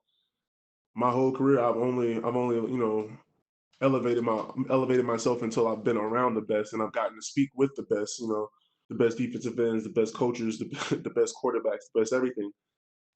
And to be at that point now where I'm at a level to where somebody like Rashad Evans would even consider coaching me, man, it was flooring. So being around him was crazy. So I would say the craziest thing that the advice that I've gotten and the craziest things he said to me so far is that I have it. The ability's there. All I need is the want, and I need to listen. And that's what really stood out to me, that this dream that I put together is actually coming to fruition, and it's more than a possibility. And then I would say it's boundless, man. Having somebody like that in your corner with the knowledge and the ability to go all the way and maintain it is something that you can't replace, man. It's unworldly. Absolutely. Last thing for me, when you came in the UFC, everyone knew you as a tremendous athlete. You'd knocked out, so many of your first few opponents that everyone assumed, well, Greg Hardy's going to be a go big or go home kind of guy. You're either going to knock somebody out or you're going to get knocked out. That hasn't happened. It's shown. I mean, you went 3 rounds with the #7 heavyweight, so early in your career. You came out the last one. And I know you would have loved a knockout, but you ended up getting a decision win, which you have to have those. Like, do you feel like you are starting to show more and more of who you are and who you're eventually going to become as a fighter? Yes, sir. And that's something that Rashad has given me too, man, the ability to paint my picture. And I've said that for the longest time. You guys have known Greg Hardy for the longest time. I'm going to put myself in the hardest positions. I'm not going to take the easy way out. And that's what I've done by, taking those decision rounds and going in there and taking those walk-off fights and believing that I was going to win without a doubt. And I think that, it's going to develop into something very deadly. I think it's developing me into something that can't be stopped. It's a locomotive that's gaining speed. Thank you, Greg. Yes, sir. And we will take our last set of questions from Pablo Santamaria with Noti MMA Ecuador. Ooh, Ecuador. Hi, Greg. Can you hear me? Yes, sir. What up, baby? Everything's okay, man. Thanks for asking. Okay, the first thing I want to ask you is, you fought against Volkov, and he fought this Saturday against a ranked fighter, and he finished him. And against you, he got a unanimous decision. Do you think this result shows that you're one of the toughest opponents or guys in this division, and that you can give problems to anyone in the heavyweight division? 100%, man. And that's a great question. I think everybody should be asking that question. Walt Harris is a dominant person. He's already finished a couple of people in the top 10. And Volkov did finish him, and I think it was in dramatic fashion. So, what does that say about Greg Hardy? And that's the question I want people to ask. I want them to know that I'm not a joke, man. Being one of the best athletes on the planet doesn't mean that you are gifted and endowed with some special ability. It means that I have a set of cojones that are unmatched, and I'm one of the most dangerous people on the planet. Okay, I get it. So, what do you think is the most dangerous area of Maurice Greene, or which weapon is the most dangerous he has? I wouldn't say that he has a dangerous weapon. I would say that his ability to use all of the weapons are his most dangerous aspect. He can call upon a lot of different things. The ground game. He's got kicks. He's got punches. He's got length. He's got speed. So it's going to be dealing with the combination of everything that's going to be the trick. Okay. What's your prediction for the fight? Oh, I'm going to win, and it's definitely not going to go to a decision, man. We're gonna brawl this one out. I'm gonna have some fun. I get it. So, if you get the W, do you have an opponent on your head, or what? Well, yeah, we're about to go headhunt. I seen I seen Cyril Gaines. I don't know if it's true that he got a little number by his name. Tiavasa. It's time to go headhunting for some numbers. After this one, if I do what I say that I'm gonna do, which I am, I think people need to start taking notice, and those are the guys that I need to start taking out.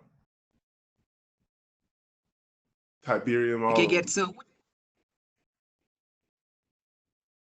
So, would you like to send a message to your Ecuadorian fans? Yes. Love you guys. Shout out. Can't wait to get down there. As soon as this COVID stuff lifted, me and my guy Michael Santos, we're coming down. My coaches from Ecuador, we're gonna come down, show y'all some love, man. Thank y'all for supporting me all the time. I'm gonna let y'all know that I got y'all back too, man. Shout out from the Prince.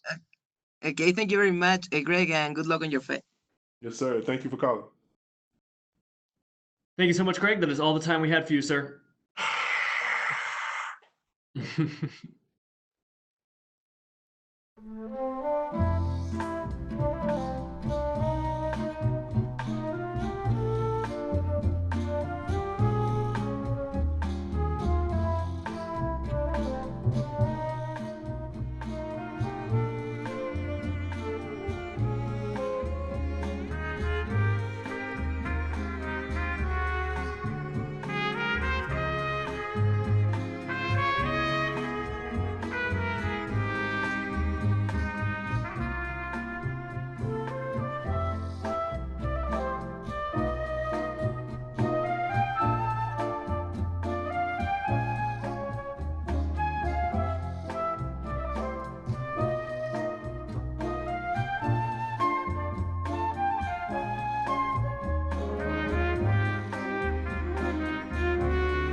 We now welcome UFC featherweight Andre Fili. Andre, thank you for the time, sir. Thank you. How do I look? Do I look cool? You look great. Thank you. We will take the first set of questions from Gabriel Gonzalez with Cape Side Press. Hey, what's up, Andre? How you doing? Doing well. How are you, brother? Doing good, man. Coming off a nice win in June. What's the mood going into this latest matchup? Just staying sharp, and I feel like I've been on a good little run. Had a couple decisions not go my way, but overall, I'm happy with where I've been going in my career, and I've just kind of doubled down on the stuff I was doing before and started introducing some new stuff. Got to work with my buddy Gary Tonin a little bit. It was one of the best, probably the best grappler in the world, the best MMA grappler in the world, I would say for sure. And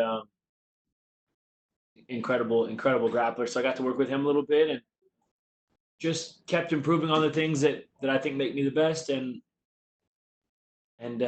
rocking and rolling, dude. I'm like excited for this fight. I'm antsy almost. Like I just can't wait to fight. So I could see that. I wanted to ask you, after your last fight, you talked a bit about how you felt like, as you've grown just, over the years, you felt your body changing, you're growing into your frame a little bit more and things like that.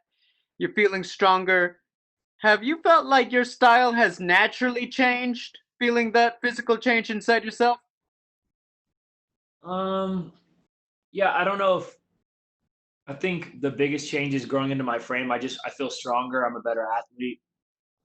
Stuff like that. As far as my style of fighting changing, yeah, it's a natural progression. It just kind of happens as I learn new tricks and there's stuff that I learned when I was 12 years old wrestling that that I still remember, and there's stuff that I learned last week that I use. So I'm always learning, I'm always growing, I'm always evolving, and whatever the situation is, every fight's different. So whatever the situation is, I have things for that situation. I have my style progresses naturally, and I've been doing this for a long time, so I got a lot of tricks. On a personal level, you also talked about how you're looking to buy a house. Where are we at with that, man? Yeah, I'm a homeowner now, so that's cool. Congratulations. It's been expensive. California real estate's no joke, but got it done, got it all furnished, and it's starting to feel like home. It's a big project, buying a house and getting it how you want it and getting it all furnished. But yeah, it's dope. I got a little mini ramp built, and so I can skate at my own house now, and got a pool for my dog to jump around and swim in with me, and life is good. Congratulations. Two last ones. When you're up against a guy like Bryce Mitchell, he's got that sick ground game. Obviously, you want to be prepared for that, but how do you make sure you balance it so you're not neglecting, making sure your striking is sharp, as you also probably take extra time to work your grappling in camp? All right, that's the thing about MMA is it's a balancing act. You got to be juggling a bunch of different skills all at the same time. So, I think I'm a better striker than him. I also think I'm a better grappler than him. He's got some real tricky stuff from that cross body. Got real tricky twister, arm triangle stuff, and he's a great grappler. But I actually think that I'm better. I think I'm better all around everywhere, and I just kept doing what I've been doing and making a point to get better everywhere. And then I also, like I said, I brought in guys to work with. I had my coaches who are some of the best coaches in the sport really study my opponent's game, and I feel, I feel so prepared. Just ready to fight. All the hard work is done, and preparation was perfect. And the performance is going to be perfect as well. Looking forward to it. Good luck. Thank you. We're not seeing the people asking questions. We will take our next set of questions from Danny Segura with MMA Junkie.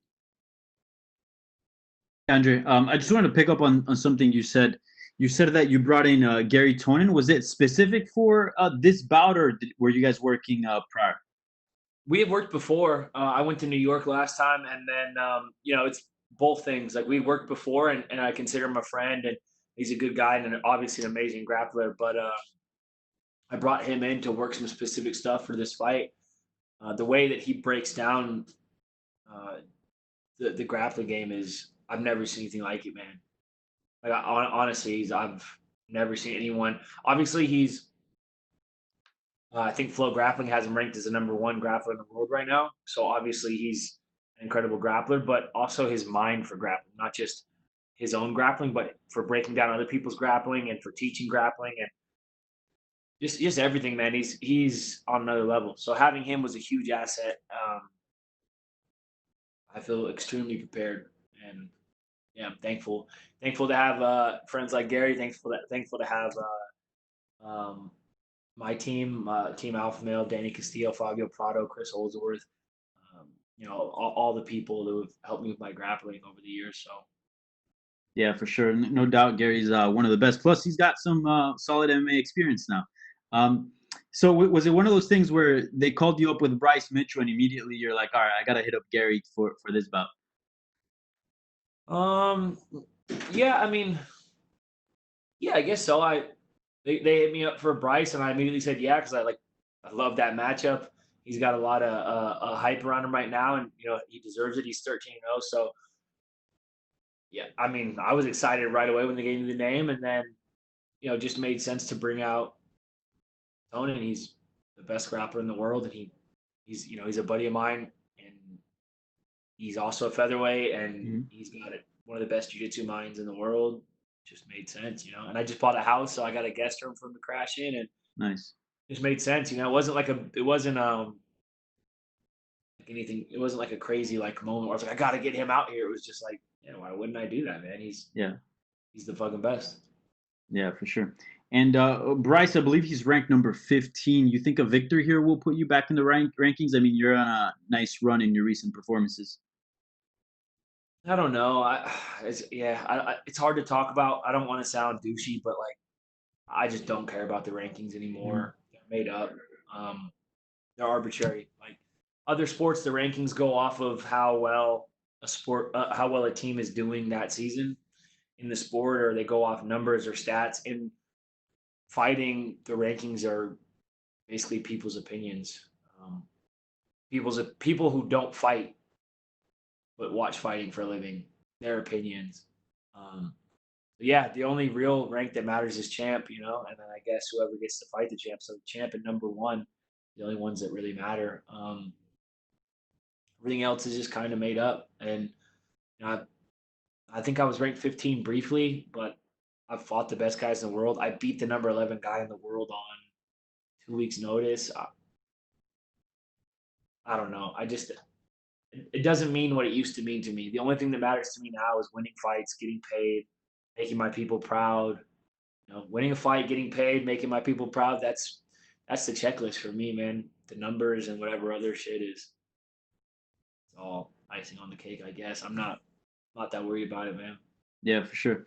I don't think you can be. I don't think you can be too worried about it. Mm-hmm. It's like worrying about being ranked is like worrying about your fight of the night bonus. It'd be cool, but that's not your entire job. The job is to go win, make your money, and anything after that is icing on the cake. Yeah, no doubt. And we spoke years ago. I don't know if you remember, but you told me you sort of wanted to dive into the pomade business. Whatever happened with that? Oh yeah, more natural look nowadays. Yeah, I don't use pomade that much. I still like pomade. Like shout out to Lay Right. Those guys are rad. I still use Lay Right pomade, and yeah, I'm just 30 now and I don't do my hair. Nah, man. I just went different directions. Like I have a bunch of other stuff I've been working on, and I just didn't end up doing the pomade. There's certain like industries that are hard to get into. Like it's hard to do a pomade if you're not a barber. Because it's like, why would a barber use your pomade if you've never cut hair? Like even though my friends own barbershops and I like the culture and stuff. It's the same thing with tattoo stuff. Like if you're not an artist, then why would an artist? It's not different than like someone showing up who's never fought or who's never really been involved in the sport and trying to sell fighters stuff. It's like, you can't really. It's hard to get into an industry that you're not actually part of. So I didn't end up doing pomade, but like I said, some of my best friends own barbershops and are barbers, and I love the culture of barbershops, and it's not off the table, but it's not what I'm focused on right now. Right now, I'm just focused on my win Saturday night. Yeah, for sure. And you're fighting on a card where Anderson Silva will be having his retirement bout, obviously a historic fighter. So I wanted to ask you, if you could describe Anderson Silva in one word, what would it be? Legendary. I've been watching that dude fight since I was in high school, and getting to be on a card with him is huge, man.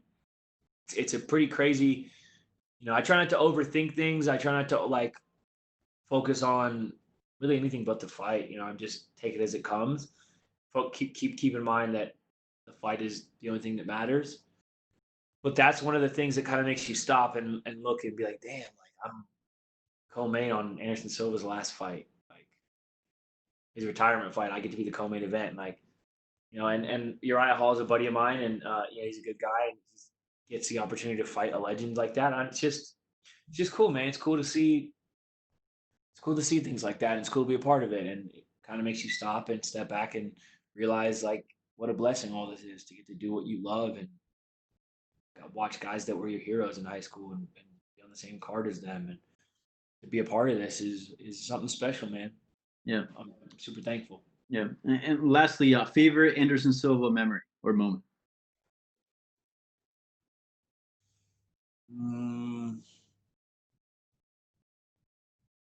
Maybe the snap kick. Maybe the snap kick against Vitor. Maybe there's a bunch of things. Maybe that first fight with Chris Lieben, because I'd never seen. I had watched him fight before. I had watched him fight in Pride. I watched I think Ryo Chonin scissor heel hook him. I knew he was good, but I'd seen him be submitted before. I had seen him do it well in Pride, but then he hit the UFC and just, man, I watched him fight. Like just watching him fight and watching his precision or watching his creativity was a huge inspiration to me. So hard to pinpoint one moment, but I guess if I had to say one moment, it would just be that feeling of being, at the end of high school or middle high school and watching him come out and being excited and having that feeling of like, man, like this is kind of our Michael Jordan. This is like our guy.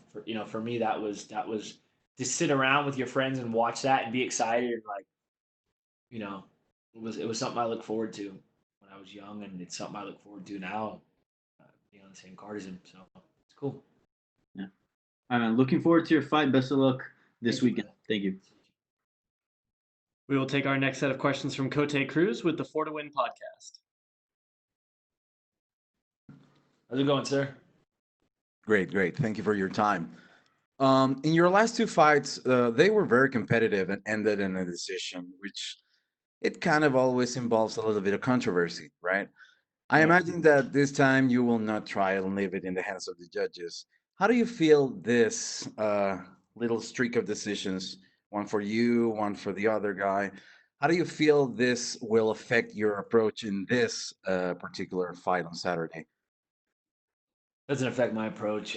My approach isn't really dictated by the judges. Obviously, I want the finish. No one wants to go to decision. No one wants a split decision. Whether it's like nobody wants that. But I'm fighting the best guys in the world, and sometimes it happens. The way I fight is dictated by my opponents. What I think it takes to get the win and to beat my opponent, and I don't really factor in the judges. I try not to factor in anything else but my opponent and myself and getting my hand raised, man. Like you can't think about that stuff. For me, I don't like to think about that type of stuff. I'm not going to let anything pull me out of my game. I think that the judges got it wrong against Jourdain. I think they got it wrong against Sadiq. That's old. I don't care. It's not going to affect this fight.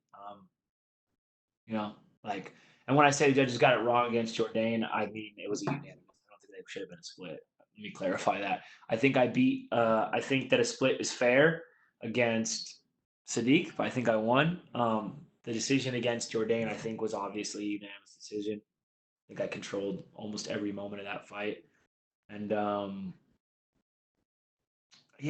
don't know, man. I try not to put too much stock in it. The decisions have bothered me before, and I've just kind of tried to move past it now because you got to control the controllables. You can't control shit that's That's it's not yours to control, and you'll drive yourself crazy trying to. So it's not for me, you know. Yeah, I completely understand. Well, you entered the UFC at a very young age, like 7 years ago, and you faced a lot of great fighters. You faced the Michael Johnsons, the Dennis Bermudez, you fought Holloway and Biggs, etc.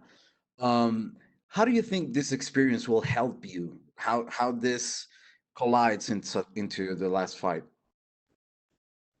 Yeah, I think you know, it's like just like you need mat time to get good at things that you're drilling and practicing, you know, you need cage time to get good at winning fights and being in that moment. And I've had a lot more than my opponent. You know, not to say that he's not comfortable in there. You know, I'm sure he will be, but I think that I think the experience is a good weapon to have, you know, and I definitely have it in this.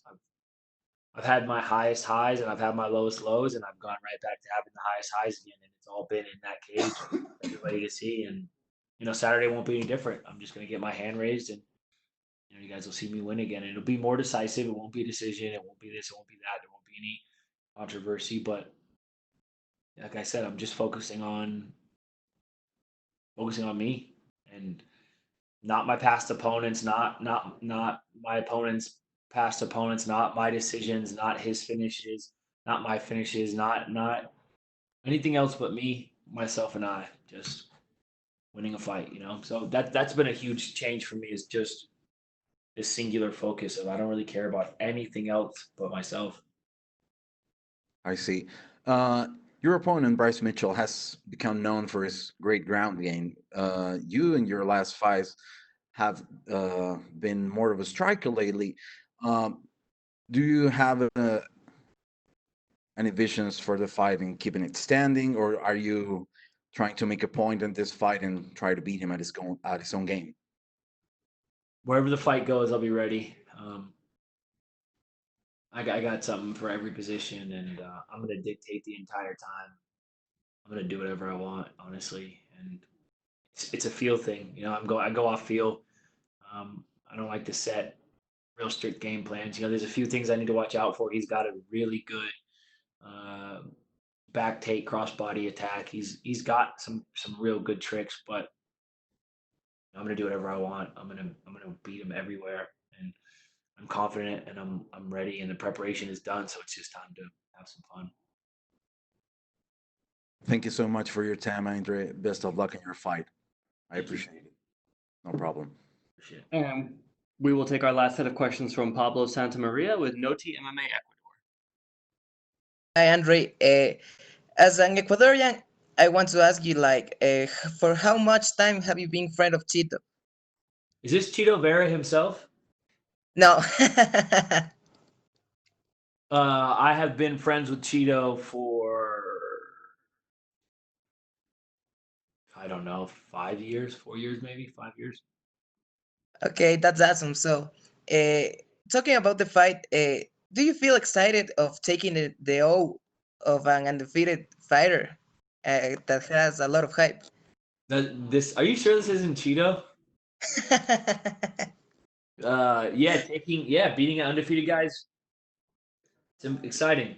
Like I said, I hate to sound like a broken record. I feel like maybe people are gonna get the wrong idea of me. Like, I don't think I'm I'm not some cocky douchebag dude who like thinks he's got all the answers, or like I hope I'm not at least. But I focus on myself, and I don't care about anything else but myself. I don't care about his record or his wins or his, you know, like I know what he's gonna try to do. I know what he's good at. I know what he's done in the past. I know all that, and you know I'm ready for it, and I'm focused on myself, man.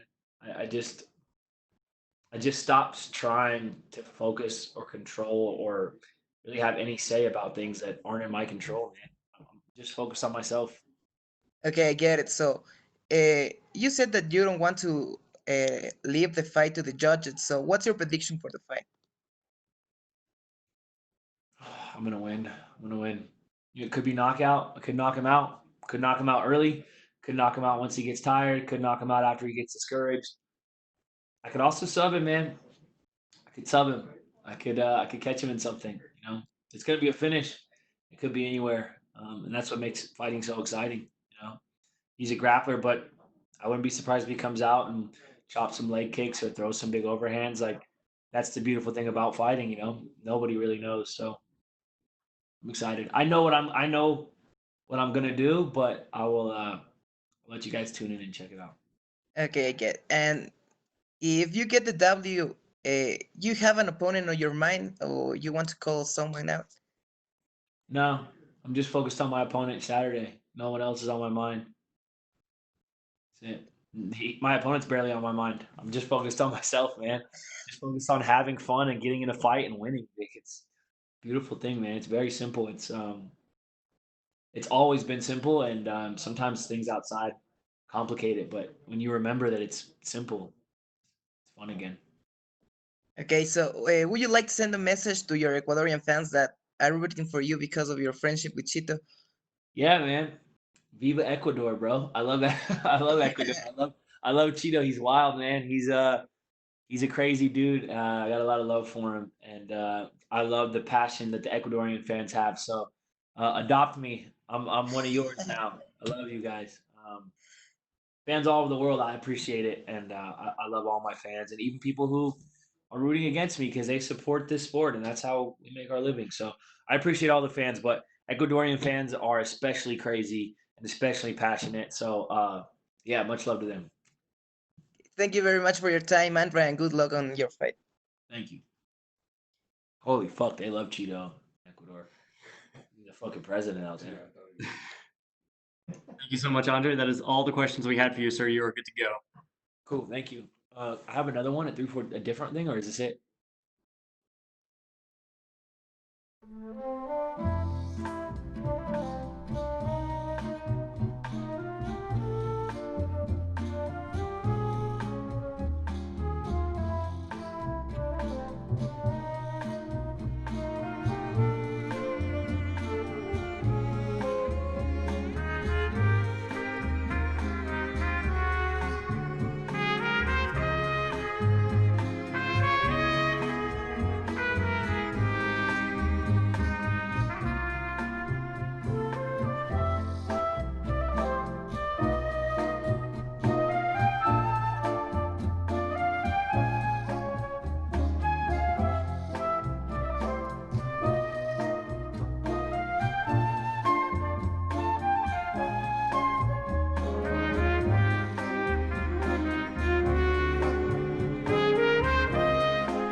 former UFC weight champion Anderson Silva. Anderson, thank you for the time today, sir. Thank you. Pera aí, calma aí, cara. Pera um pouquinho aí, tá? Só um pouquinho. Segura aí que... Acho que agora foi. Oi. Hi. Hi. We will take the first set of questions from Gabriel Gonzalez with Cageside Press. All right. Hey, Anderson, how are you? I'm good, my friend, and you? I'm doing good. Anderson, if this is the last one, I need to ask you about some of your most classic moments. I want to start with the favorite of some of the fighters on the card. When you fought Forrest Griffin, you move up in weight, and you have probably one of your most perfect performances, the one everyone says Anderson was in the Matrix. What do you remember most about that fight and just how it went? Wow. First of all, I need to say thank you for Forrest Griff, you know, and the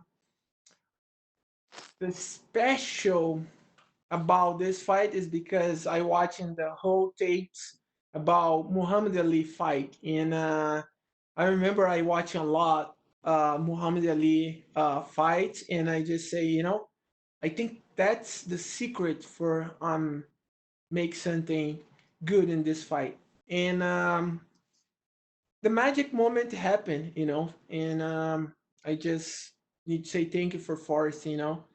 It's the best moment in my life, and of course I have a lot of best moments, but this is a very special moment too. Another one, the triangle, Chael Sonnen, 5th round, everything, you know, you were losing that fight, and in the last 2 minutes, what do you remember about getting that submission? Did you believe you could still do it as the clock was coming down? Well, yes, I just first of all, in this fight in particular with Chael, I'm very comfortable for talking about, and I'm very happy to talk because Chael give me the the energy for training hard for this fight, and I give the good energy for Chael for training hard. I think it's the Chael complete me, and I completely Chael in this fight. And the best fight for the fans, and especially in Brazil, and especially for me and Chael too. You know, and thank you, Chael. Thank you for everything, and you amazing guy. And hopefully see you very soon in talking about together about life, about the kids. I know you have a kid right now. He start to fight, and I have too. And let's go talk. You know, this is amazing sport, and I'm so happy to stay here for talking about us. And thank you for giving the great opportunity for fight with you, Chair Sonny. The last one, your knockout over Vitor Belfort. Obviously, everyone has seen the clip. They continue to play it to this day. You drop the hands in the middle of the octagon, and you just look for the moment. What do you remember about setting it up and obviously getting the finish? Wow. I think the fight with Vitor opened a lot of doors for the Brazilian fighters, you know. And this fight in particular helped us to make the sport very popular in Brazil and help the future for the sport in Brazil too, you know. And Vitor is a very legend fighter and a very good fighter. And I'm just say thank you for Vitor, you know, because Vitor make the sport famous for a long, long time ago. Vitor is the first guy to come to UFC and win and come champion in UFC. Of course, Royce Gracie is the best ever, but Vitor have the great story inside UFC and the great memory inside UFC. I need to say thank you for Vitor too. Final question. You had a lot of big fights that had a lot of big arenas, big crowds, Vegas, Brazil, Japan, Hawaii. Which crowd was the most special? Which one do you remember? Wow, the people just wow. I think in my country, is the crowd in Brazil is very special, and I'm Brazilian. When I fight in Brazil is huge, and the energy is so magic, and yeah, I love fight in Brazil. I love fight in a different country in the world. I fight in Korea. I fight in London. I fight in Hawaii. I fight in Brazil. I fight in the different parts in the world. I think I have a fans in different parts in the world, but Brazil is completely different for sure. Anderson, thank you for the time. Thank you for the memories. Have a good one. Thank you, my friend. We will take our next set of questions from Fabricio Souza with Diario Clarin. Oi, Anderson. Oi. Obrigado. Salutações da Argentina. Desculpe, pero meu portunhol ruim. Don't worry. My portuguese is bad, very bad in you. Don't worry. Ok. Depois de ter lutado tantas lutas em sua carreira, Anderson, você sente algo em especial neste sábado? Eu sinto sim. Toda luta, toda vez que eu me preparo para lutar e que eu entro lá para lutar é especial para mim. E essa luta de sábado não é diferente, né? É tão especial quanto todas as outras, né? Muito foi dicho após do retiro do Khabib sobre o melhor dos tempos. Anderson Silva, John Jones, Fedor, St. Pierre. O que você pensa sobre isso? Eu acho que existe o melhor no momento, né? Existem momentos e não existe o melhor, né, de todos os tempos. Existe o melhor do momento. Houve um momento em que o Royce Gracie era melhor, houve um momento em que Marco Ruas era melhor, houve um momento em que Pedro Rizzo foi melhor, houve um momento em que George St. Pierre foi melhor, Chuck Liddell, Rich Franklin, and all the fighters, né? Tito Ortiz. Eu acredito que não existe um melhor. Eu acho que todos foram melhores no momento deles, né? E não é diferente comigo, não é diferente nem com o que eu acho que eu fiz e com o que eu acho que outros atletas estão fazendo e vão fazer ainda. Ok. O que você pensa que será capaz de fazer com o retiro que não fazia antes? Bom, eu acho que é um momento, assim, pode ser que seja a minha última luta no UFC, então o momento é de agradecimento, de muita gratidão, né? E fazer o melhor que eu puder. E quando isso tudo acabar, a gente pode sentar aqui e conversar de novo sobre fatos que foram interessantes e importantes para mim dentro desse esporte. Ok. El Brasil continua sendo uma potência mundial das MMA. Como você vê a geração de lutadores que está surgindo? Nós temos grandes atletas, nós somos um país de muitos talentos, né? A gente tem talentos em todos os esportes. E o Brasil tem se renovado, né? As gerações o Brasil tem uma tradição nesse esporte, então tem se renovado a cada dia que passa. A gente tem vários atletas chegando, novos, que têm um futuro brilhante pela frente. Vamos torcer para que a gente tenha novos campeões, novos super-heróis brasileiros representando o Brasil nesse esporte. Anderson, obrigado. Obrigado, eu que agradeço. Um beijo para todos os amigos da Argentina. We will take the next questions from Mojang Wu with Hoop Hoo Sport. Hi, Anderson. This is Tiger Brother from China. Hey, what's up? I'm so excited to have you here for this moment. one of the greatest mixed martial arts of all time, the one and only Anderson Silva. So it's very glad to see you back. It's been a year and a half since you fought on UFC 237, right? So how does it feel like mentally, physically, when you join this UFC Halloween card against Uriah Hall? And I'm what kind of happy. specialties? I feel completely happy and very comfortable, and I just try to enjoy the every single moment. I I feel very comfortable and very happy and very confident because this is a special moment, and that's I try to pass for my fans and for a lot of people close to me, And when you love your job, doesn't matter you fight or not, enjoy the moment, do your best, Is that's the secret about the life, Love.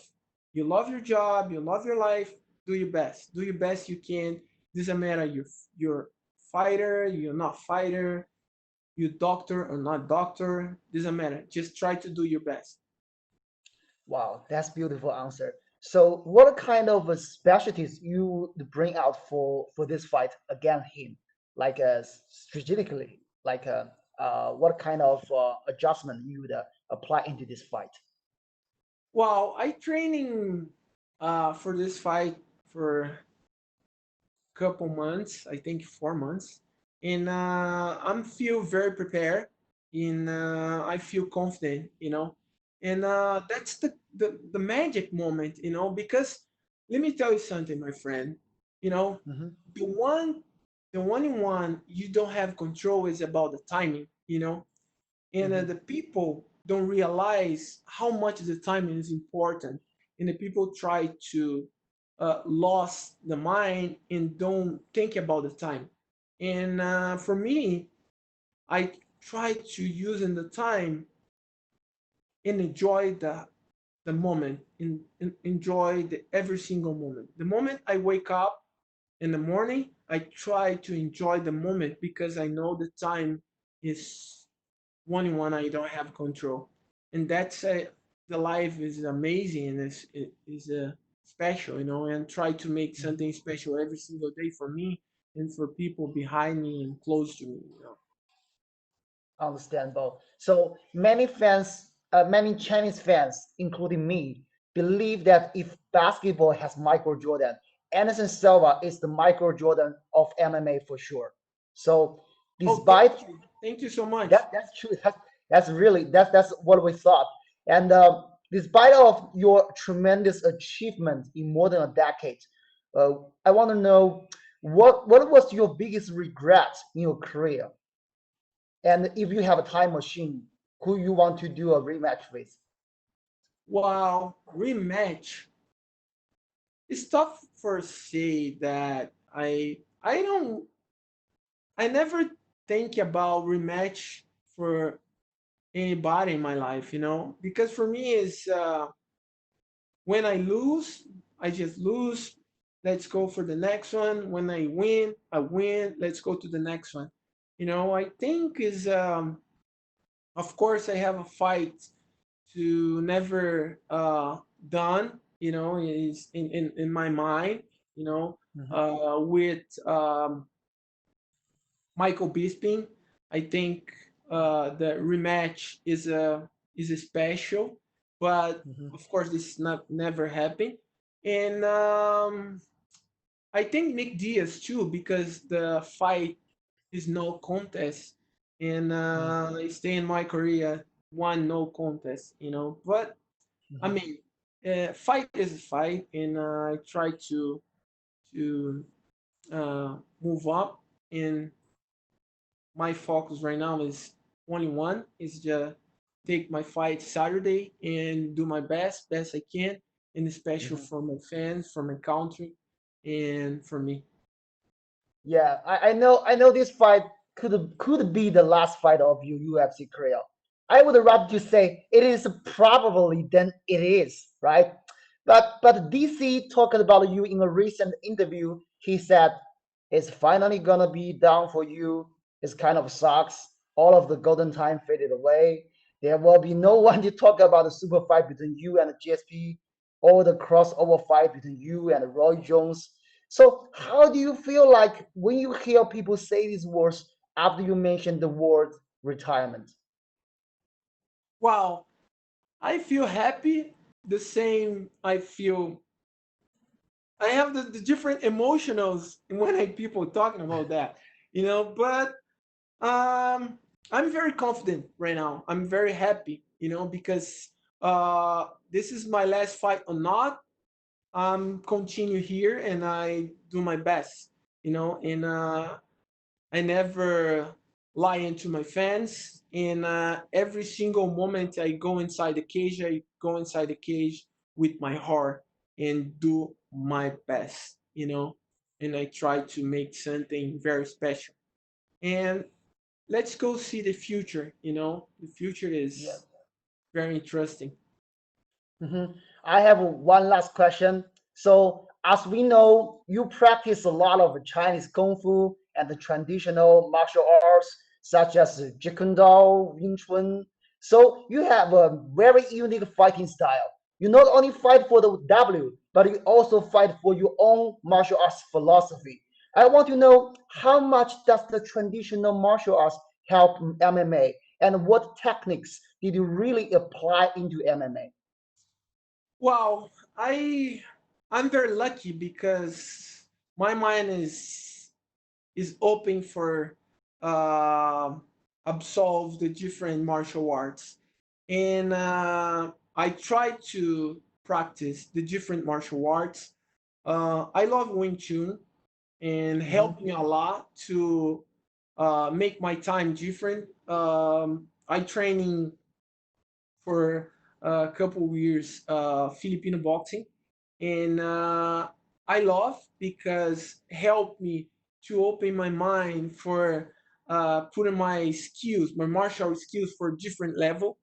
And I like to train in the different disciplines, the martial arts disciplines, because I feel prepared for absolve the not exactly the technique, but the philosophy, the single martial arts I training in.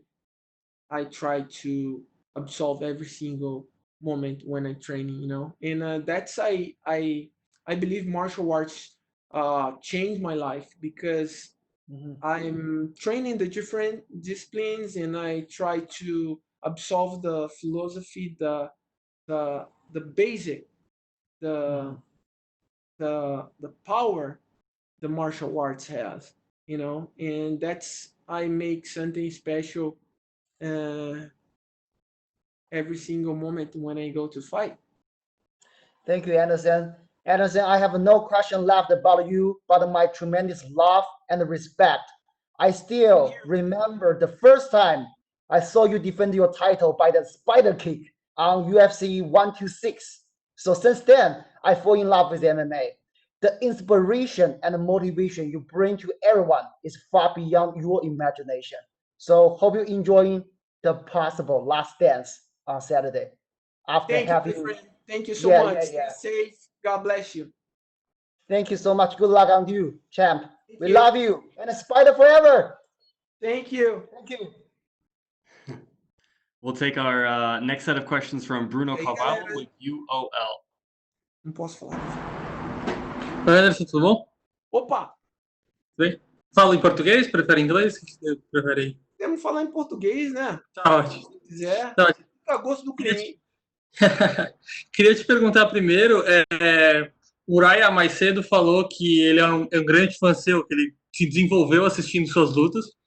E o Adesanya antes já tinha dito também que um dos momentos que ele mais lembra é sair correndo pela casa quando você acertou o chute no Vitor.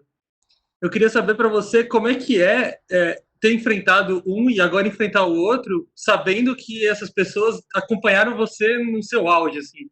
Como é que fica essa diferença de geração? Cara, é muito legal, né? Eu poder estar aqui ainda fazendo o que eu gosto, fazendo o que eu amo e com esses caras que fizeram história e fazem história no UFC e no esporte, né? O Israel é um garoto que tem um futuro brilhante nesse esporte. Ele, né, tá galgando o espaço dele, vem conquistando vitórias aí incríveis. E é um cara que eu respeito muito e me deu a oportunidade de mostrar o quanto eu amo o meu esporte, né? De ter lutado com ele.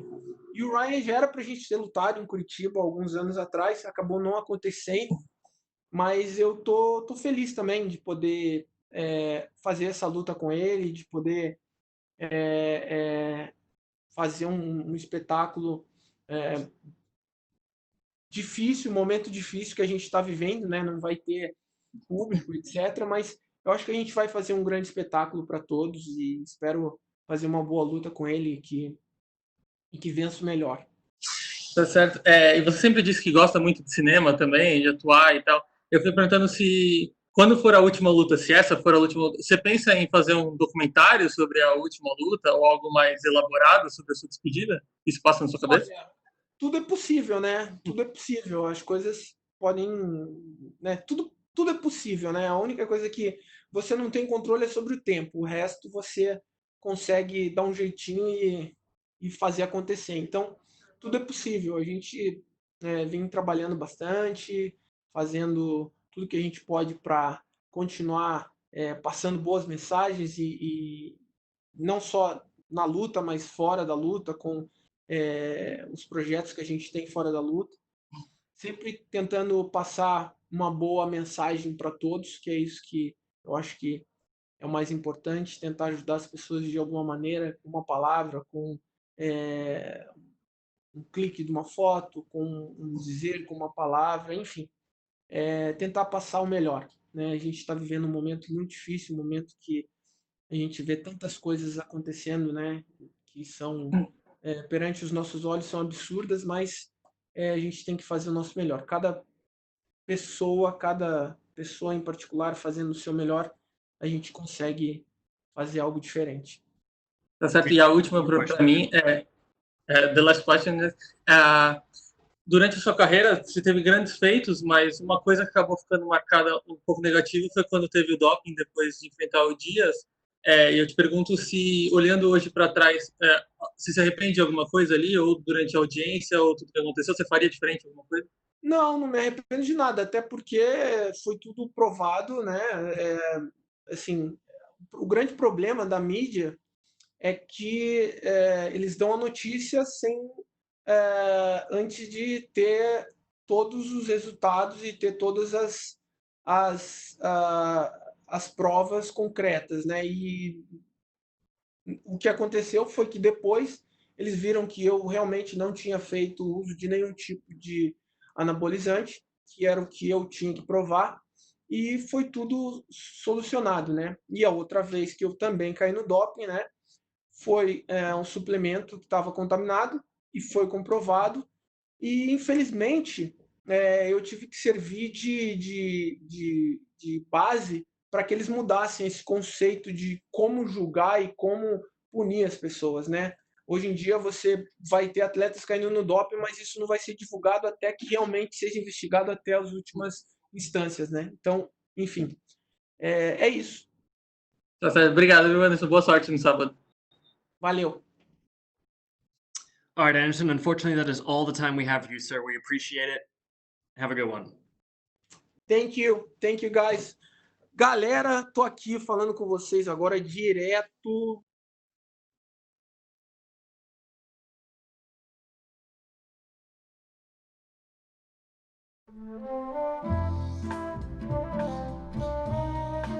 That concludes the UFC Fight Night Hall to SIlva Virtual Media Day. We would like to thank everyone for being here today and your supporting coverage. We will distribute video and audio downloads from today's events to your emails as soon as they are available. Have a great day, everyone.